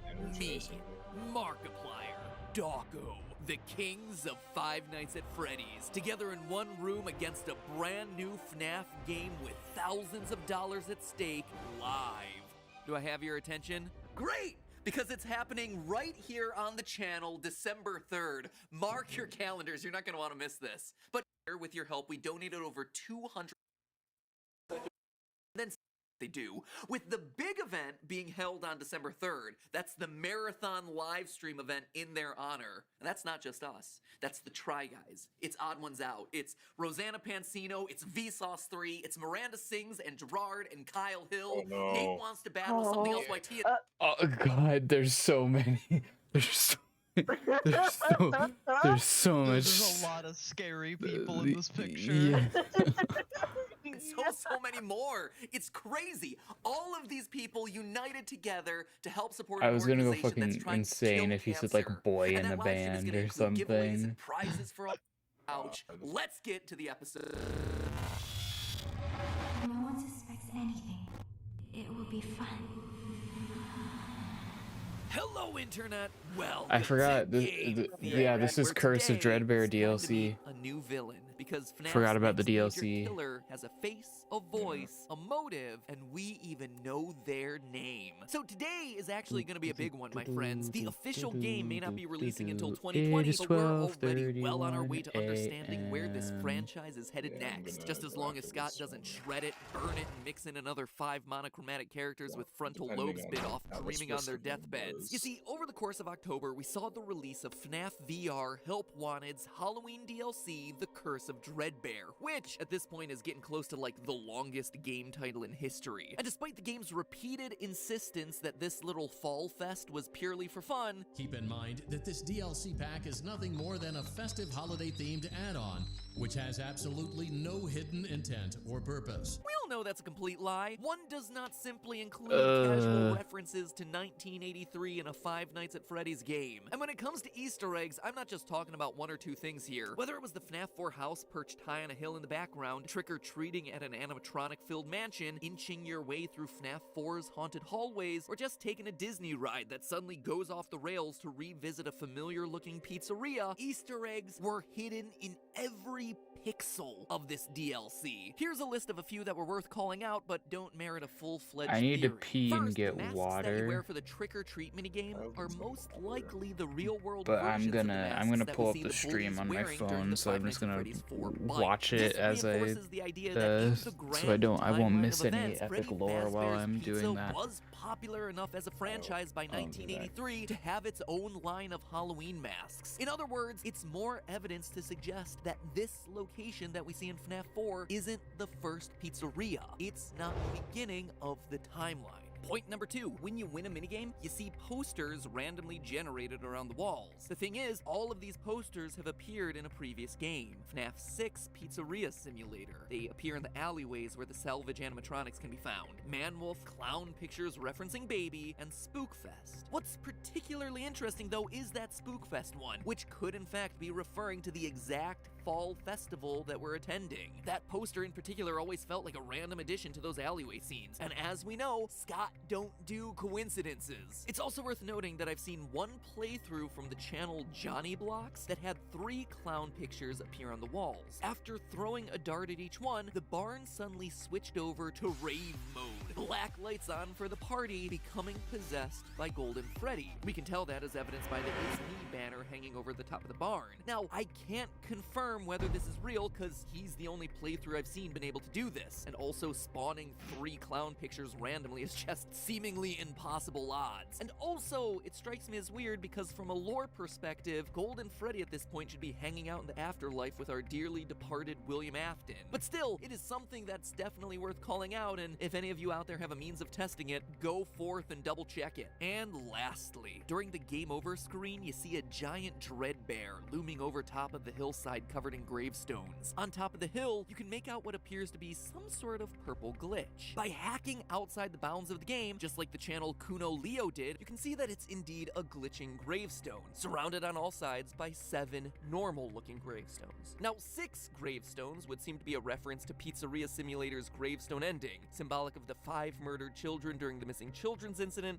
as well as Charlie, the girl who dies and goes on to possess the puppet. In short, William Afton's 6 victims. But then, what's a 7th gravestone doing there? Well, in my estimation, that one would seem to belong to Michael Afton, his son, and his final and unintentional victim. Which would suggest that the glitching gravestone is William Afton's I still need grave. to pee, It's got but everybody color, go it's wah got wah itself wah the wah glitch, for which me, clearly please. ties it to Glitch Trap, but further cementing this is the texture that you see running along the grave, which, while hard to make out, clearly has rabbit ears. But it's the last and hardest to achieve Easter egg that I want to focus on today. The one that reveals our new killer and starts setting up the story that we'll be watching play out over the next few years of games. Well, You see, it's a William pretty Afton good has gas started station himself a cult. Let's call it the Cult of Glitch Trap. And it's going to be our job to rescue the people who've fallen under his spell. Now, if you've been watching over the last few FNAF episodes, I've been talking a lot about how FNAF VR Help Wanted is a passing of the torch, a sort of reboot for the series, an ushering in of the next generation of stories that this franchise wants to tell. Stories that, yes, still come from the series' murdery past, but also move beyond it, beyond the timelines, beyond all its baggage, now with new faces and new murder to be done.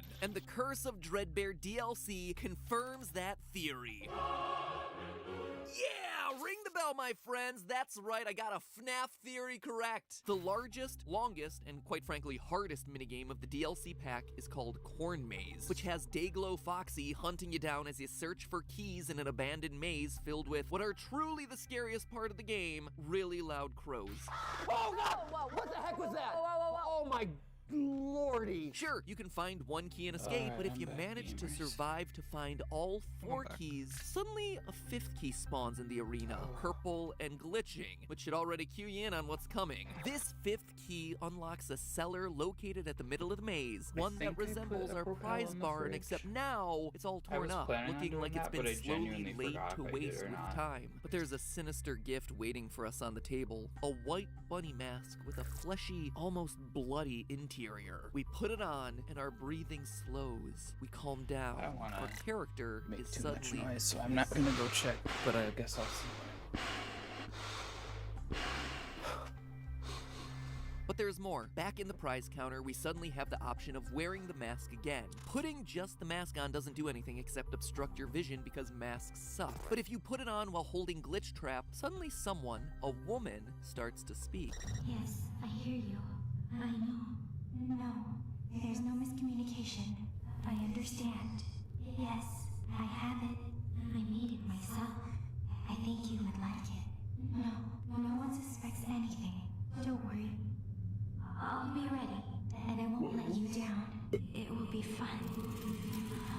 A woman having a sinister one-way conversation with someone, or something. I don't think I need to spell this one out for you, right? She is clearly talking to William. Glitch Trap. The fact that this conversation requires you to be wearing the mask, which represents her, and holding the rabbit, which represents him, seems to be all the proof that we would need. But now let's look at specifically what they're saying. Based on her saying things like, yes, I have it, I made it myself, you would like it, she seems to be referring to the bunny mask. That is her creation. The voice, William, clearly dictated to her that she needed to create some sort of bunny mask to carry on his tradition of Lapin-themed murder. The line, no one suspects anything, clearly seems to indicate that she's been hiding in plain sight, much like a pizzeria's security guard who's planning to kidnap kids. Or, as I brought up in a previous theory, a game tester who's suddenly been brainwashed by a rogue piece of malware. Which leads us to the other lines about there being no miscommunication, being ready, and not letting him down. Those all seem to indicate that William senses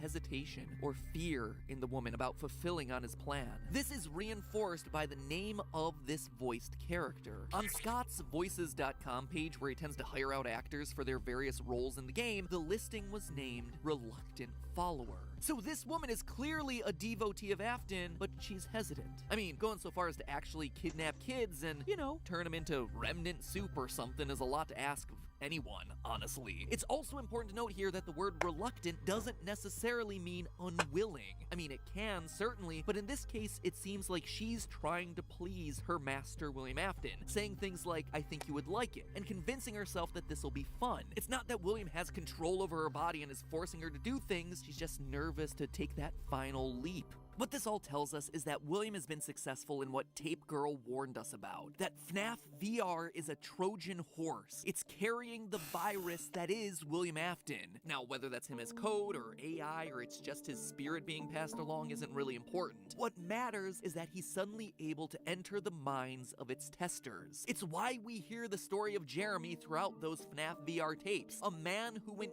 crazy and ultimately sliced off his own face. He was probably starting to slip under the control control of Glitchtrap, but tried his best to fight back in whatever way he could. That's also why every ending of that game is a bad one. The fact that we need the Green Bunny to hear this dialogue confirms that all those vague cutscenes at the end of the game are of him escaping. Because without the tapes, Glitchtrap is still disassembled in the game, and this dialogue of a brainwashed devotee isn't possible. But what we're also learning here is that while Glitchtrap is able to invade the mind of a person, he can't fully possess their body. He's limited to only being a voice inside their head. He has to convince them to do his bidding and continue to push them to fulfill their mission. Mask Girl is scared, she's hesitant, she's reluctant, and must be cajoled into acting on William's wishes. She's slowly descending into madness. And wait a minute, why does that sound so familiar? Oh yeah, because it's one of the upcoming projects that Scott's been teasing for the better part of the last year. It's a pretty accurate title for a game where your villain starts as a normal game tester, but then is forced to listen to the voice in her head telling her to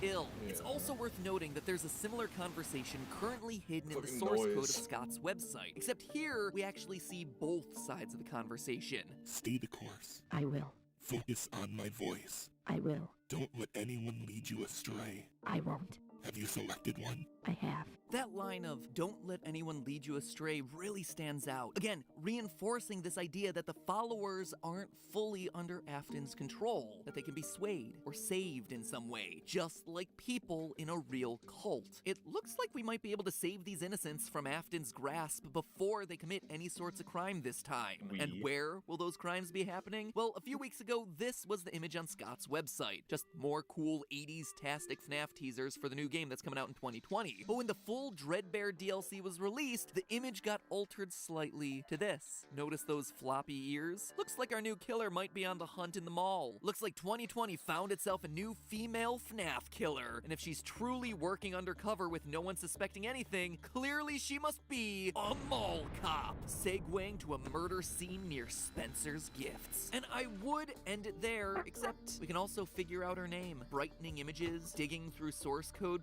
that is so FNAF 1.0. At this point, the series is 5 years old. It's matured, and the fan base has matured, and the way that we're able, and perhaps even expected, to dig for clues has gotten significantly more advanced. It's like an arms race. Scott finds a new way to hide clues, one person in the community breaks the code, and suddenly it's in our tool belt. Next time he releases something, boom, we immediately whip that tool out. That sounded wrong. Maybe let's not whip out our tools and instead smartly and respectfully remove that tool from our tool belt and apply it to the problem at hand. Let me give you an example of this. Brightening images. The first 1 or 2 times Scott did this, it was completely unique. No developer had ever really done anything like that before, and as a result, it took a little while to discover his hidden messages. But after 1 or 2 times, now we know it's a trick he can use, so no one even bothers to look at the image itself. It's just straight into those contrast sliders. The same thing with looking at source code, the same thing with digging through game files, and on, with each one slightly more complicated than the last. And now we've unlocked ourselves a brand new clue-finding technique. In the source code for Scott's site, the shadow image and its previous form were both named the same thing, 7_1. FNAF 7 Teaser 1, nothing too exciting there. But that's only the name that Scott wants us to see. You see, I learned a lot from making an ARG over the last year, and one of the biggest tricks was that images can be opened as text files using a program like Notepad, and that the text often reveals a lot of secrets about the history of a given image. Like here, if I open up a JPEG of one of our Minecraft thumbnails, you can see that it was saved using Adobe Photoshop, even down to the specific version. You can even see that there are some text layers here, and what those text layers are called, labeled title, hardwood, and ouchie tree. We're very creative with our layer titles. Anyway, if you open up the first of these 2 Scott Games image files on the site, you see that even though it's called 7_1 in the source code, its original file name was Glamrock Fred Poster. Very cool, eat your heart out Stranger Things in American Horror Story. It's FNAF's turn to revisit the era of big hair and even bigger shoulder pads. So we know in 2020, in this new game, we're going to be introduced to the Glamrock animatronics. Very cool, gnarly, totally tubular. No, that was a 90s thing. Wicked, I think, was an 80s thing. Anyway, if you open up the new version of the image, the one with the rabbit shadow, we see that the true name of the file has been changed. It's no longer Glamrock Fred Poster. It now reads Shadow of Vanny. So it would seem that Vanny is the new name of our killer. It's an odd one to be sure, but I honestly don't think think that's it. I actually think it's probably a combination of her real name, Vanessa, and her mask. The White Rabbit, or Bunny, Vanessa Bunny, Vanny. Just like Will Trapp and Mike Bott and all the other weird ship names we have in this franchise. Saw this because the is far too correct. The fact that Freddy specifically in the game says Vanny, that is pretty close to Vanessa and Bunny. It's so funny. Yeah, this was before, but it's just funny to me that they spell it out so much in the fucking game. But there could be hundreds out there. A cult of Glitch Trap, if you will. That line is in there in the first place. Is so fucking stupid. That this is the case based on the fact that Glitch Trap is still seen dancing in the background of that DLC. He is now apparently able to copy himself. It's worth noting that that's an Easter egg that was left in, actually overwriting an oversized Dreadbear. So you know that this one's intentional, right? It says that Glitch Trap is a copy, and that he's able to copy himself over and over and over again. Now that we're seeing him like act, it's like now we just have to wait.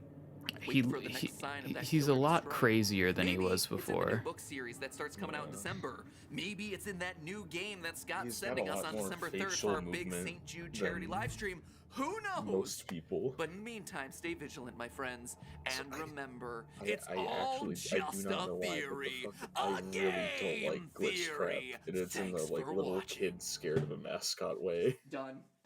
Just done. I do find him a little spooky looking compared to anything else in the series. I'm gonna rip my microphone if I jump off this couch. I'm just gonna lower myself slowly.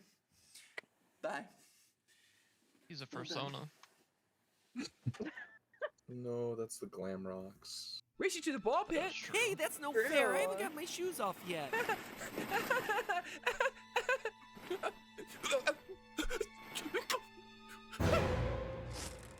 Made it. Ozzy? Ozzy? Ozzy?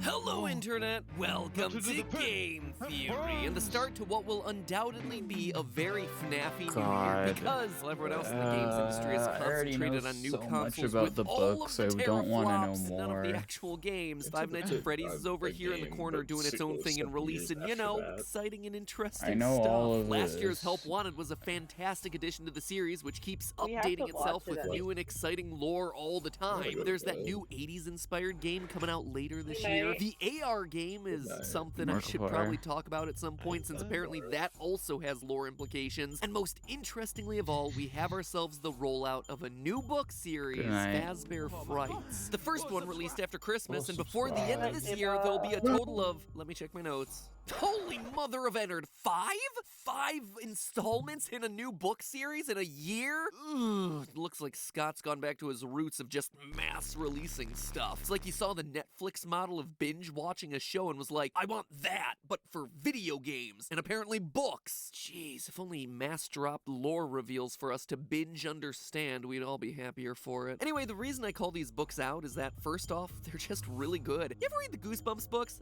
I definitely did. Every single one. Night of the Living Dummy and Ghost Next Door every day, fam. Well, Fazbear Frights is just a modern version of those, with each book containing 3 short horror stories all set within the FNAF universe. And true to them being a part of the franchise, they aren't afraid to get super bleak. Today's episode is going to go into detail for the first 3, so if you want to read them blind, consider this your spoiler warning. Anyway, to give you a sense of tone, one story ends with a girl finding her severed body parts hidden away in plastic bags, only to then realize that she herself has been piece by piece replaced with a robotic body. In another, a teenage girl's imprisoned and forced to choose the way in which she is gonna die, with options ranging from boiling alive to electrocution to decapitation. She chooses the decap attack. Dear FNAF tubers, I know we were all super worried about Kappa coming in and striking us down, but when we're covering stories like these, I think we're pretty darn safe. But of course, I wouldn't be talking about all this on Game Theory if it wasn't for the lore. These aren't just random horror stories. Each one is connected back to characters and locations that we know from the original games. The girl who makes a wish to be beautiful and then is unknowingly hacked to pieces. Well, the fairy godmother doing the hacking is a red pigtailed clown robot with green eyes. Does that description sound familiar to anyone? What about the girl who opts for decapitation? Well, I mentioned that she's imprisoned. What I left out was that she's actually trapped in the stomach of a white and pink bear with a twisted sense of humor and a thirst for blood. And if all that's too subtle for you, well, the first story outright has a guy in a golden bunny suit taking us to see 6 murdered kids in the back of a Freddy's Pizzeria in the year 1985. Pretty darn direct, but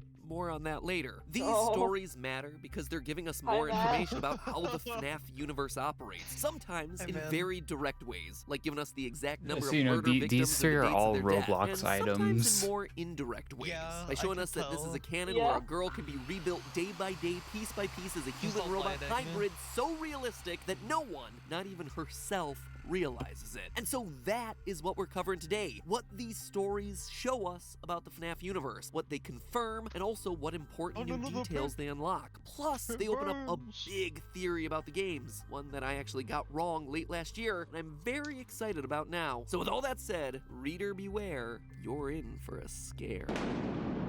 Oh, and for those of you who've dismissed the stories as non-canon, I wouldn't be too quick to judge these books. Each one of them has this in its official description. Quote, in this volume, horror master Scott Cawthon spins 3 sinister novella-length stories from different corners of his series' canon. End quote. Different corners of the canon, you say? Sounds to me like some stories are going to be more aligned with the trilogy of books, some more so with the canon of the games, but still, all of them existing within the canon itself. So absolutely worth our time to investigate. The first story actually has a lot to cover, so I'm gonna just save that one for last and instead start with the second, To Be Beautiful. In it, Sarah, a 14-year-old girl, rescues a red pig-tailed clown animatronic. This is these videos are just gonna be him fucking describing what happens. It's not even gonna be theory videos. Better described as Giraffe Baby based on the cut illustrations from the book, says that she'll grant any wish. Sarah wishes to be beautiful, and Baby, like a twisted fairy godmother, makes it happen by putting Sarah to sleep every night and hacking off sections of her body while she's unconscious, replacing them with robotic junk.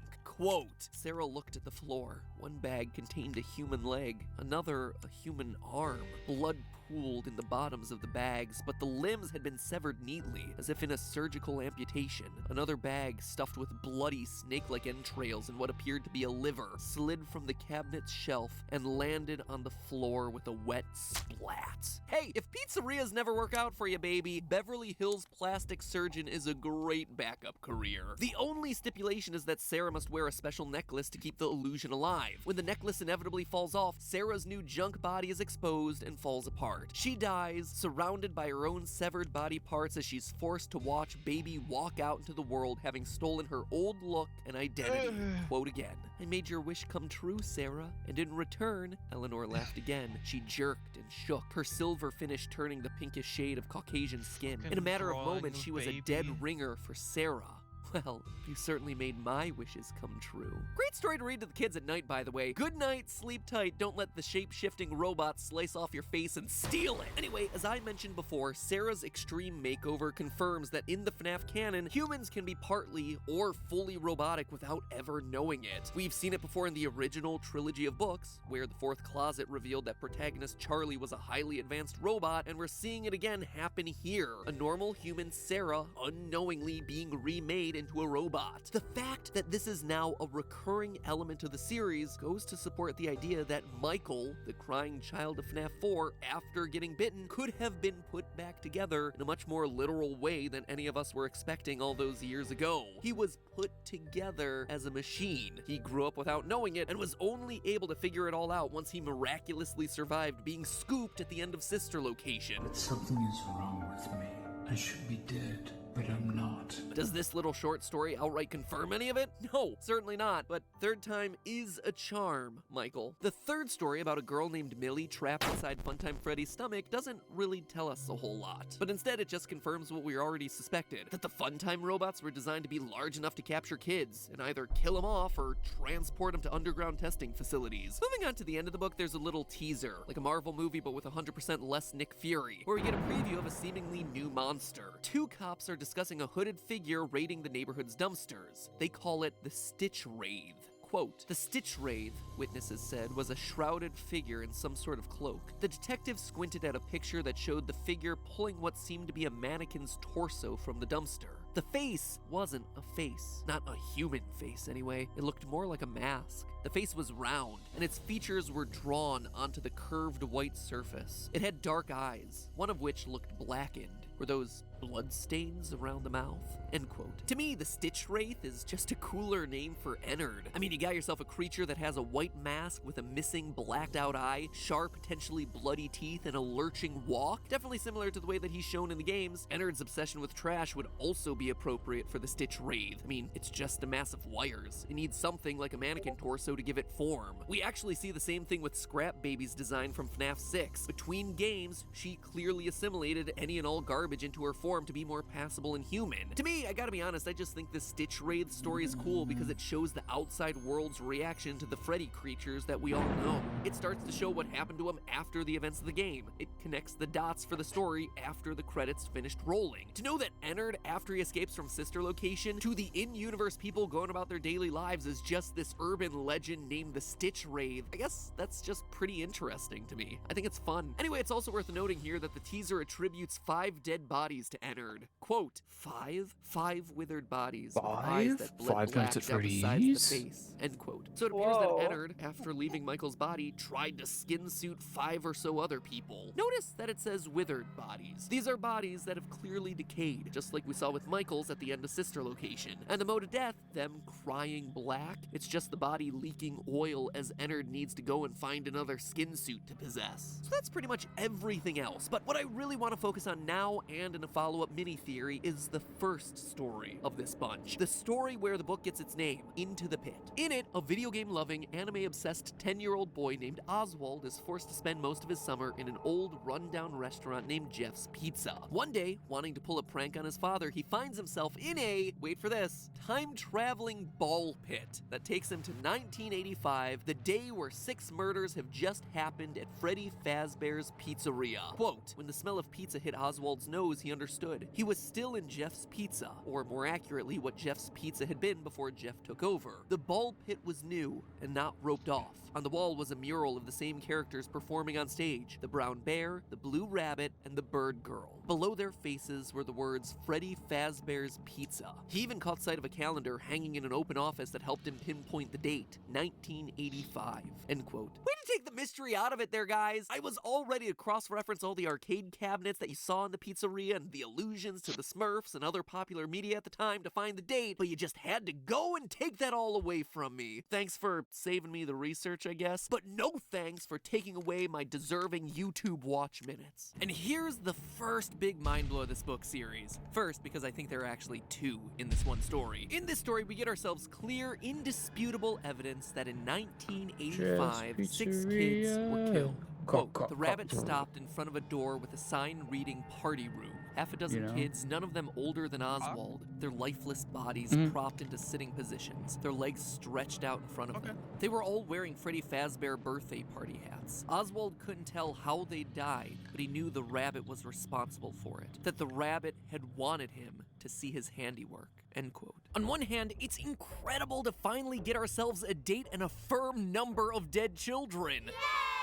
But get ready to change your Facebook status because it is complicated. You see, 1985 has never once been an important date in the series. 1983? Absolutely, that's FNAF 4. 1987? You betcha, that's FNAF 2. We've got ourselves 80s representation everywhere. Mullets and Oingo Boingo for days, but never, not once has there ever been a mention of 1985. Oingo Boingo And while it might be easy to immediately write that off as a typo or some non-canon event, it's definitely Certainly not. Far from it. In fact, for as wacko as it seems, this time-traveling ball pit from a short story and a spin-off series of books takes Oswald back to a pizzeria that we've never seen before, but one that we have absolutely known to have existed since the second game in this series. As proof, let me pull up a clip from my second ever episode on FNAF, back when Purple Guy was actually Phone Guy.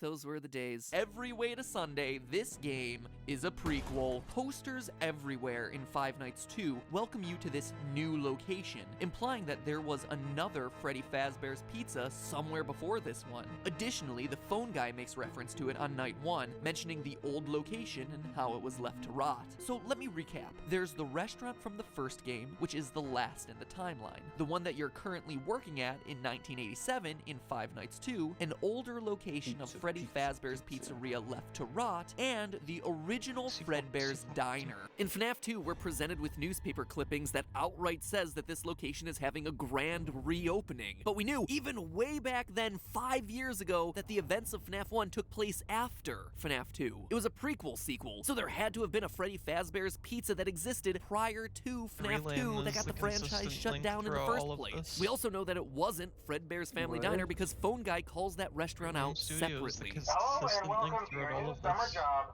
at the new and improved Freddy Fazbear's Pizza. It's we're not gonna try Jeff's to contact the Pizzeria, original but it's the restaurant owner. fucking...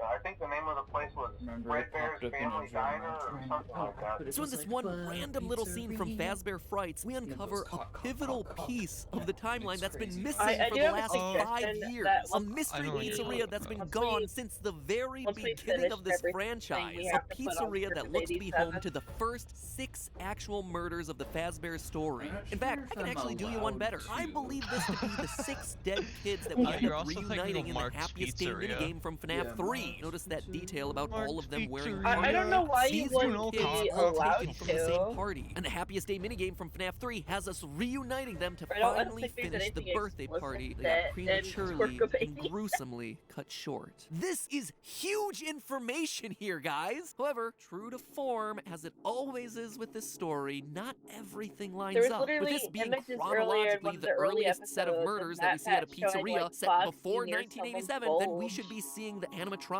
get possessed here. It's something that we've never actually seen in the games. This should be the missing children's incident, where the victims' bodies are shoved into the suits never to be found, but it's clearly not. The book makes it very obvious that these bodies were clearly out and visible. Quote again, there were noises, but not the usual ones of Freddy Fazbear's. Screams, crying children, yells for help, chaos. Oswald's stomach in knots, he moved through the crowd, past crying mothers running with their toddlers in their arms, past dads grasping children's hands and leading them swiftly towards the exit, their faces masks of shock, end quote. The bunny had laid out all his victims for everyone to see, a far cry from the bodies being shoved into the suits and then not being discovered for years on end, hence the missing children's incident. And we know that the missing children's incident is most likely where the animatronics got possessed because, you know, their bodies are in the suits, along with the metal, and so the metal and the souls fuse together to create living animatronics, roll into FNAF 2 1987, oh my gosh, look, there's living animatronics roaming around this pizzeria, oh, and we installed security devices just because we know a murderer came around the last time. There's a reason I stopped talking about the timeline of these things. Additionally, there are 6 children dead, when the missing children's incident only had itself 5. That, in and of itself, would be okay, right? Since FNAF 6, 6 children has always been the magic number. It's weird to mention a magic number when talking about murdered children, but you know what? This series desensitizes you to a lot. Our list is Susie, Fritz, Gabriel, Jeremy, Cassidy, and Charlotte. The core 4 animatronics, Golden Freddy, and the puppet, 6. The problem is, Charlotte the puppet always seems to have a separate death outside of the building, outside of the realm of the other 5 children. So having her suddenly lined up with all the rest of the kids at the same time just doesn't make a whole heck of a lot of sense. I don't know, maybe I just need to think on it more because everything else lines up. We have ourselves a golden bunny leading kids down a hallway into a back room, just like those original newspaper clippings described. He's also very clearly visible, which means he'd likely be taken into custody. Again, just like those original newspaper clippings describe. As it always is with the series, so many items line up, but there's just 1 or 2 little details, little sticking points that make the pieces fit a little awkwardly. I honestly think, though, that this isn't the last time that we're going to be seeing this pizzeria. Remember earlier when I mentioned that new FNAF game that's coming out in 2020, a little bit later this year, probably titled Into Madness? Well, that one is set in a mall with a very 80s theme. Again, we've been talking about the Rockstar animatronics for a couple episodes now, and that's the one where they get revealed. It wouldn't be surprising for me to see that game be the one where we finally step foot inside the first ever Freddy Fazbear's Pizzeria and witness all the events that Oswald just saw for ourselves. So there you have it, my friends, the first major and a couple of minor reveals that this installment had in store for us. However, there is one final mystery that this story might help us solve. Not only does it give us a new set of murders to think about, crimes that are now chronologically the earliest that we see in the timeline, but also Into the Pit may just be giving us the identity of the person behind all of this. I don't mean behind the child murders. I mean the mystery of the man behind the games. What do I mean by that? And what evidence do I have to prove it? Well, that, my friends, is a theory unto itself for next week. So in the meantime, subscribe, ring the bell, and most importantly, remember, it's all just a theory. A game theory. Thanks for sticking around to the end. I know these FNAF episodes tend to dive pretty deep sometimes, but even after all the games and books and shades of purple, I gotta say I still find them fun. That said, if this episode leaves you wanting more, well, you can always dive into the books themselves with the help of today's sponsor, Audible.com. Because Audible is an audiobook service, you can literally play FNAF games while you listen to the latest FNAF books in the series. It's like the ultimate fun zone for your mind. Audible has an awesome selection of FNAF books just waiting for you to listen, including that brand new Fazbear Fright series. Look, Into the Pit, it is right. He's lost his shit. What? Matt Pat, he's lost his shit. Yeah, I'm turning on sponsor block again. I don't care. Now it's too old. Now it's too new. Like the old ones where he was like doing like the fucking like defunct brands. The fucking Hulu Plus was funny. I don't give a shit anymore. I don't give one whole asshole or two.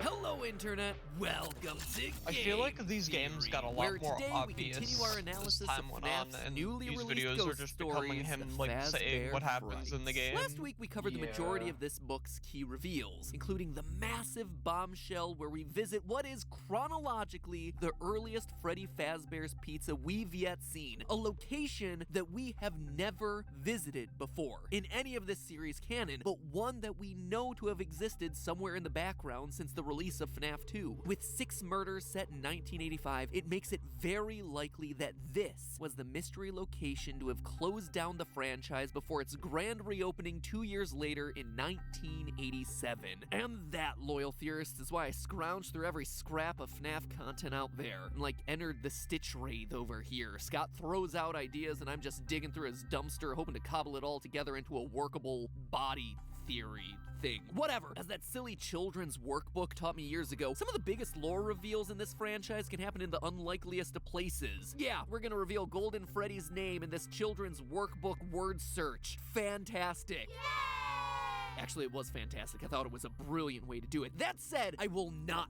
forgive dabbing Chica. Never. Truly a cursed image. But you see, I think there was one other massive lore reveal hidden in Fazbear Frights, buried amongst the tales of Extreme Makeover, Robot Edition, and Ball Pit Time Machine. A lore reveal that is absolutely worth our time exploring today. A lore reveal that introduces us to a character who's been helping to pull the strings since the very beginning. One who's been misleading us about the horrors of Fazbear Entertainment. Someone whose importance goes far beyond just the 40 pages he appears in throughout this book. I think Into the Pit may have just introduced us to the creator of these games. And I'm not talking about Scott Cawthon. Let me explain. One of the strangest inclusions in FNAF VR Help Wanted was a reference to a game designer that was telling lies about the horrors happening at Freddy Fazbear's Pizza. We know that Fazbear Entertainment has developed something of a bad reputation over the last few decades. And while it's true that some stories associated with our name were loosely based on actual events, the majority of them were total fabrications from the mind of a complete lunatic.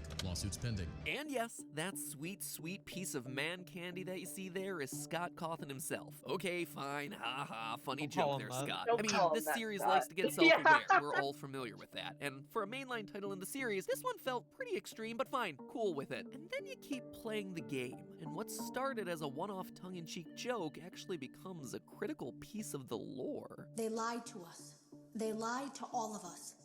They told us that the whole point of this VR game was to undo the bad PR done by a rogue indie game developer who supposedly made up a bunch of crazy stories that tarnished the brand. But it doesn't stop there. There's more twists in FNAF VR than there is in a typical M. Night Shyamalan movie. Fazbear Entertainment hired the game developer.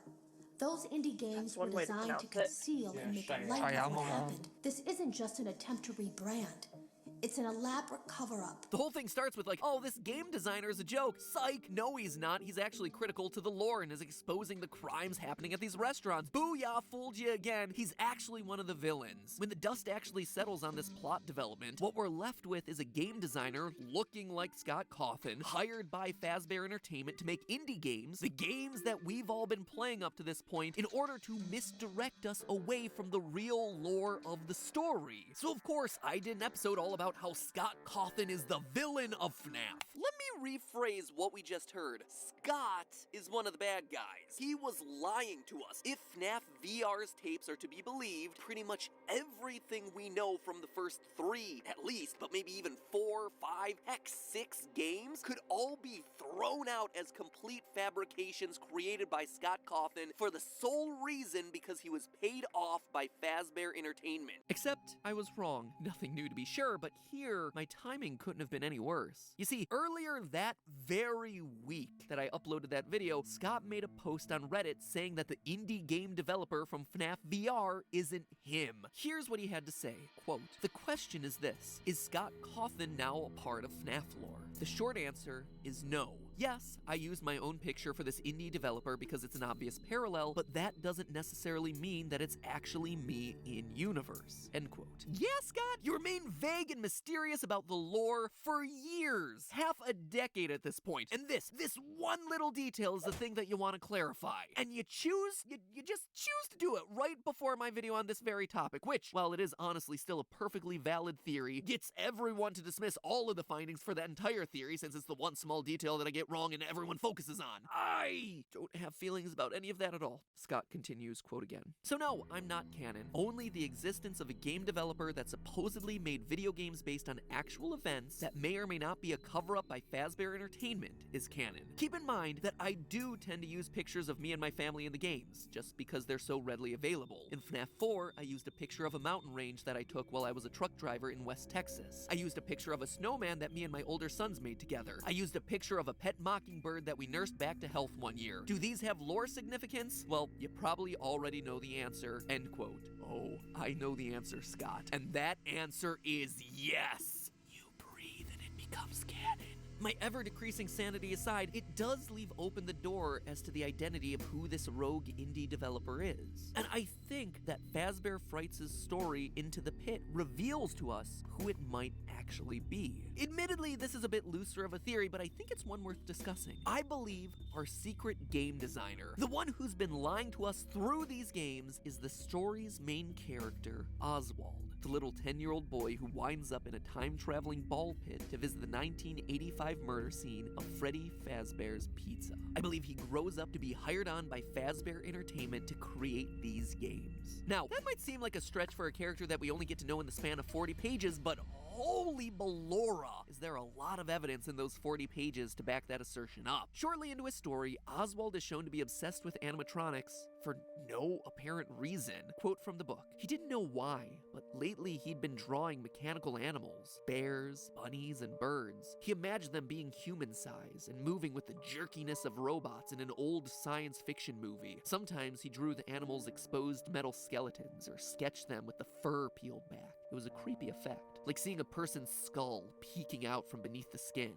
End quote. Now mind you, this is without him ever having a connection to animatronics. Heck, he doesn't have a connection to the pizzeria at this point in the story. He has never been there. Nothing. This is just him naturally choosing to draw these oddly specific things without any outside references or influences. So already this boy seems to have himself a strange connection to the FNAF lore, or is just a psychopath in training, but there's more. For such a short story, Into the Pit takes a lot of time to establish Oswald as a fan of video games, B-grade Japanese movies, and manga. A lot of time for a 40-page story. We hear about him listening to video game soundtracks. We witness the debates that he has with his father over cheesy Toho-style Godzilla monsters, how funny he finds the actors' lips not matching up with the dubbed-in words in those sorts of movies. He visits the library and we hear about his enthusiasm for the latest manga installment. Now, the connection to video games is pretty obvious here, right? If he likes video games, well, there's a chance that he'd want to grow up to be a designer of video games himself. But it's his connection to old, cheesy Japanese films and manga that really got my gears turning. Think back to Ultimate Custom Night. At various point thresholds in that game, you would unlock the Bear of Vengeance cutscenes, each one clearly inspired by those old, poorly dubbed Japanese samurai movies, the art style clearly riffing on classic anime and manga animations. The mysterious designer of the FNAF games, who presumably made Ultimate Custom Night, would need to be a fan of this style of storytelling to want to incorporate it into his work. And here we have ourselves Oswald, a person who exists in this universe, whose limited characterization is spent establishing him as a fan of exactly this type of storytelling. Speaking of limited characterization, it's a minor connection, but a key point of the story is how money-strapped Ozzy and his family are. The reason he spends so much of his time in the library and the pizzeria is that they're both cheap forms of entertainment during the day, while his family works over the summer. If Oswald were to grow up and end up designing the FNAF games, well, it would actually be a somewhat similar story arc to Scott Cawthon himself. As his story goes, Scott was a struggling game designer. He was making minimum wage during the day as a Dollar General store clerk and working on his games at night, with none of them going anywhere, many of them being poorly received. The first Freddy's game was the one where all of his years of hard work and grinding finally paid off. There's obviously a lot more to that story, but I don't even know what he's talking about seems anymore. to be a character after Scott's own heart, coming from modest means, so a fan of nerd all I culture. caught So to was see that Ozzy he be made the a in-universe joke about programmer of these games, the to be too much Scott's water literal reveal. in-universe stand-in for himself, In well, like it what? doesn't What is seem this, like that much 2020? of a stretch. But okay, saying our designer was this kid who draws spooky animatronics, comes from a low to modest income family, a story similar to Scott, and likes video games and anime is still a bit of a stretch, right? Describes like 90% of kids. Okay, well, maybe not all kids have a psychic connection with a decades-old murder restaurant, but the rest of it, sure, pretty generic kid. Here's the thing though, we're not just talking about Oswald's character traits here. If you look at Ozzy's experience with the Fazbear restaurant in the story, you could see where he'd be inspired to include certain game elements that we ourselves have played through. The first and most obvious is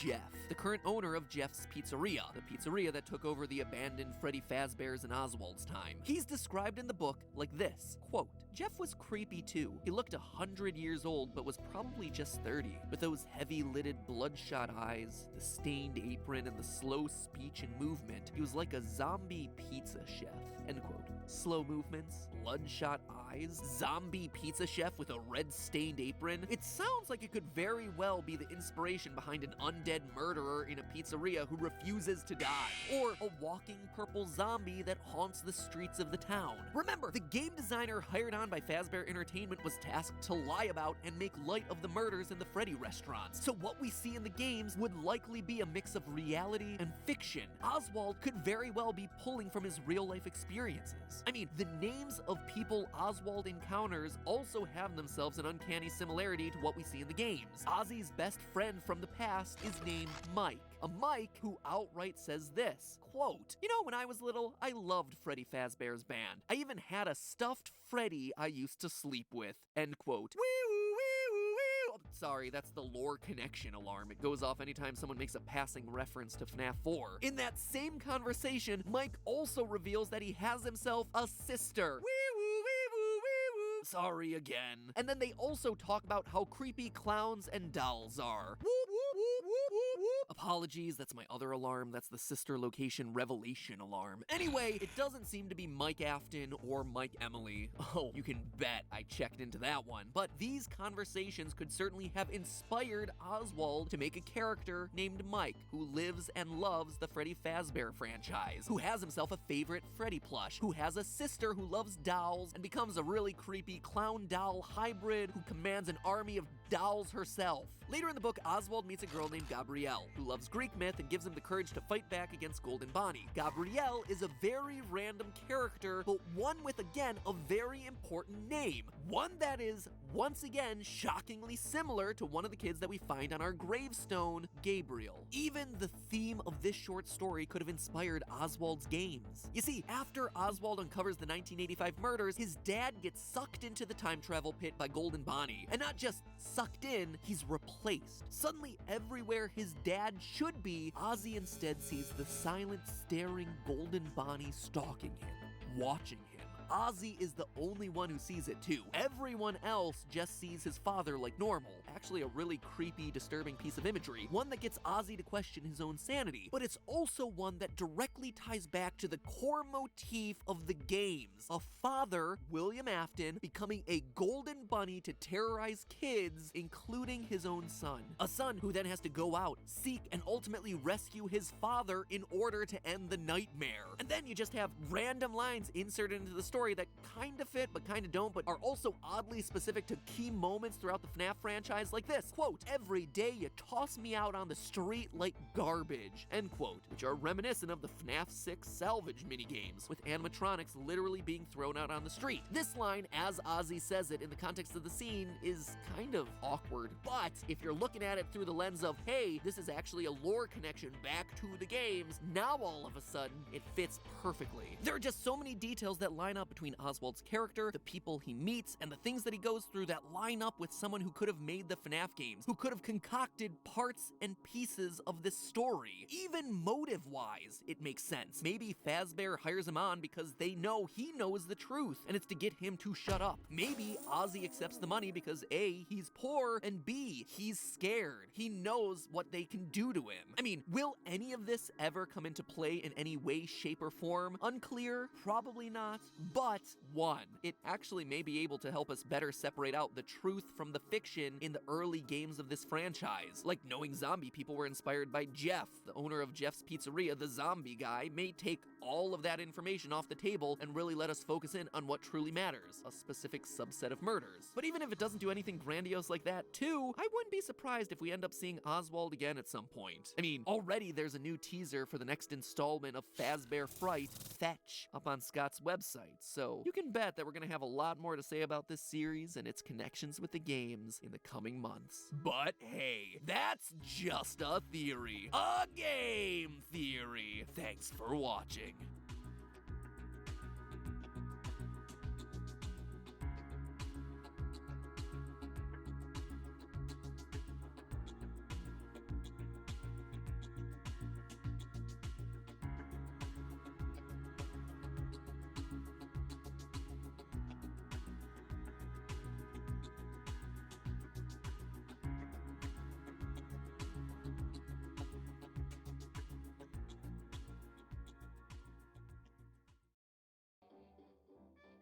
Game series.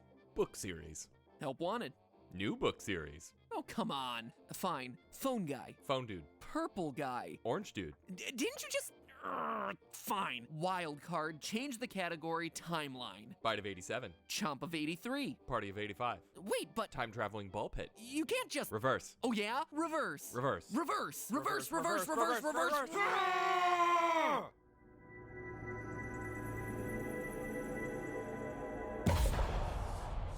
Hello, Internet! Welcome to Game Theory! Another day, another installment in the FNAF multimedia conglomerate. So, at this point, some people in the FNAF community really hate my guts. Like, ring me through a meat grinder and feed me to a rabid dog animatronic levels of hate. Like, for instance, this comment, and I'll read it exactly as written to stay true to his authorial intent. Quote, as a hardcore FNAF fan, he's an embracement to FNAF tourists. He insists on using the box to proof his stupid thoeries, and they don't even make sense. He sooks and thinks he's smart, but he's not. I wish he would stoop. He then goes on to rant for a paragraph about how unrealistic time travel is in a franchise about robot rabbits haunted by ghost metal, but I think you get the point. And though I use this one really over-the-top extreme comment as an example, seeing stuff like this is a bummer, because I don't know if you can tell, but I really do like this franchise, and I see my role in it as a person just connecting ideas or presenting new threads to consider in a franchise that at this point is massive and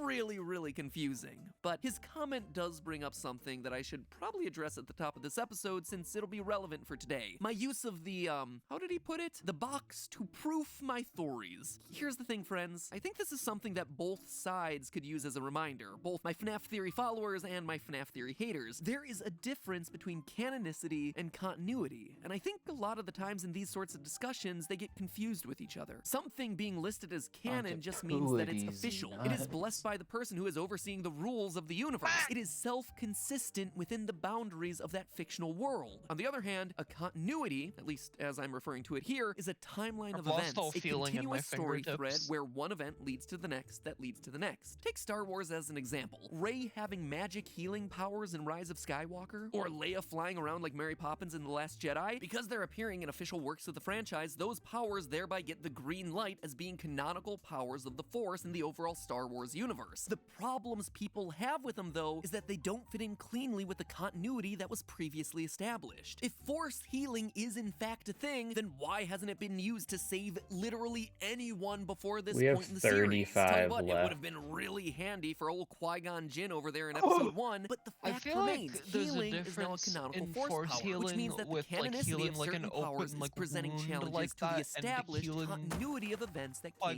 before. Now, this is where FNAF comes in. You see, you can have multiple continuities all existing under the same canon. And it appears as though this is how the FNAF franchise is working. The original novels and the original games exist in an alternate universe from one another. They are separate continuities, and yet they're all deemed canon. This was all expressly stated by Scott years 35 ago. videos Quote, left? yes, the book is canon just as the games are. That doesn't mean that they are 1, 2, 3, 4, 5, 6, 7, 8, 9, 10, 11, 12, 13, 14, 15, 16, 17, 18, 19, 20, 21, 22, 23, 24, 25, 26, 27, 28, 29, 30, 31, 32, 33, 34, 35. Present us with themes, concepts, characters, and motivations in one 35 episodes left out of or at the very least give us questions that we can ask oh my of God. that continuity. Okay. Charlie being a robot in the books tells us that in the canon of the Five Nights world, passable humanoid robots can actually be a thing. So are there any characters in the games who this may or may not apply to? I'm going to veto one video because it's been established when we get to it. This franchise. Do we know what these little FNAF, the ultimate no idea. In timeline. fact, most people probably didn't even remember that they existed in the first place. But in the Because books, they played an important FNAF, role. These are the the things that allow ultimate Baby to timeline transform game into a human theory, disguise. Now, is that I think is an hour long. No, definitely not. Is the best and likely only clue for what they really are. So I would coming like from to a separate skip continuity? another Yeah, in this recap. case, yes, it is. This isn't Because us we've trying to already shove seen puzzle like pieces together 5 Scott warned different us against. It's about recaps. seeing that in one puzzle, there's a piece that fits in a certain location, and in a separate puzzle, we have a similar piece that might end up acting in a similar way. And here's the thing, you don't have to take my word on any of this anymore. Scott recently made a new post about all of this to clarify the situation. In response to the question of whether the lore of FNAF is solvable, he said this: all I can do is say that some questions will be I mean, answered, this is how you even go if it may not crazy, always right? be the answer you wanted. Be patient.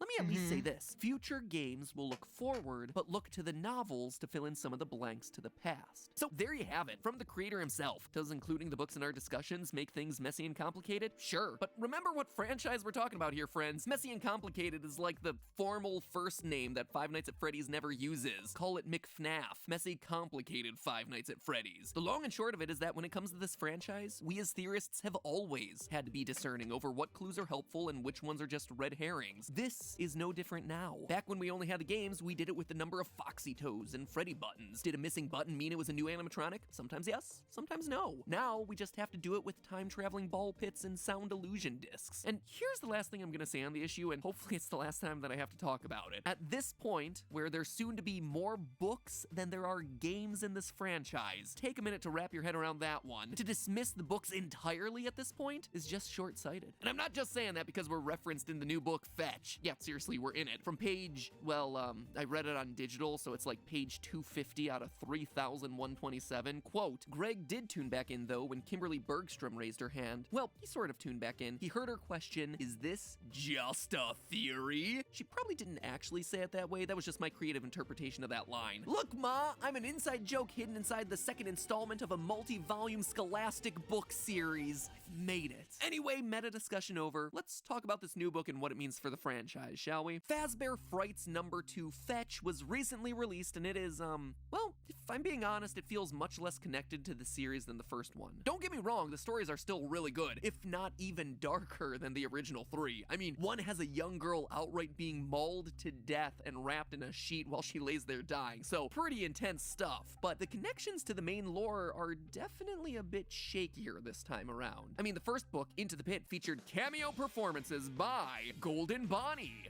Baby, Funtime Freddy, the Missing Children's Choir, and more. This one, meanwhile, introduces us to a lot of new things. A smartphone-powered animatronic dog named Fetch, tiny free-roaming versions of Freddy Fazbear called Lonely Freddies. We do get some quality time with Plush Trap, but, you know, it's Plush Trap. It's like the D-Stringer in the FNAF canon alongside the Bitty Babs and the Endoskeleton 2. Is that a hot take? Did I just offend the Plush Trap stands? I mean, the runt barely squeaked into Ultimate Custom Night as is. I'm just saying here, guys. Anyway, let's walk through these 3 new horror stories and what they mean for the franchise, shall we? Story number 1, Fetch. Greg and his 2 friends, Hattie, and Cyril live near Olympia, Washington. Greg feels compelled to explore an old abandoned Freddy's restaurant where he discovers Fetch, a fearsome animatronic dog with sharp teeth and an even sharper understanding of texting lingo. Quote, "How long has this place been empty?" Greg asked. "Fetch looks like he's older than my dad, but smartphones haven't been around that long." End quote. After getting scared out of the pizzeria, the dog goes on to fetch whatever Greg wants with increasingly disastrous results, killing a dog, ripping his uncle's finger off, and eventually retrieving his school crush in the worst way possible. It's actually a pretty simple story, but there are 2 big things to call out about it. First, it continues a theme that we're starting to see develop in these books. Kids are being drawn to these restaurants. It's never explained in the story, but Greg feels compelled to go to Freddy's by some unseen force. Quote from the book, "This might be what he felt in the field, what had called him here." And again, a bit later in that chapter, Greg was afraid he might not have gotten what he was there for, had he done what he was meant to do. Someone wanted a link to the Greg stream is now the in the second Discord. character to have some sort of psychic connection to these restaurants. Hello? As I talked about in our last theory, Oswald from Into the Pit had the exact same thing, where he inexplicably found himself drawing horrific animatronic monsters without ever knowing about Freddy's to begin with. It's also worth noting that both are the first stories in their I'm just respective sitting on my books. desk It'll be with like my interesting mouth to see whether agape. this trend holds in future installments. The second important part of the story, though, Yeah, is that I'm it clearly dying, I establishes think. Freddy's as a place I where look like technology Mushmouth is advanced right far now. beyond where the rest of society is. As I read in that earlier quote, Fetch can connect to smart devices like cell phones despite being older than the kids' parents. The reason I call this out is that in theory crafting for this franchise, I've seen a lot of theorists use the more modern, sleeker designs of the Funtime animatronics to put them later in timelines. But it seems like this story is telling us that those sorts of details don't matter. Freddy's is and will always be fantastically ahead of the curve when it comes to technology, especially technology for kidnapping small children. There's a bit more in that story about random event generators and plants / machines being able to read our minds and summoning stuff to you via mental focus, but I can't quite think of how it's important to any of the actual overarching narratives for the franchise, so maybe it's a discussion for a mini-theory at some point down the line, but for now, I'm just gonna skip it. Story number 2, we'll come back to in a minute, as that one has the most to discuss. Story number 3, out of stock. A new Plush Trap toy, the Plush Trap Chaser, a light-activated chomping green rabbit, is all the rage, selling out at stores across the nation. It also retails for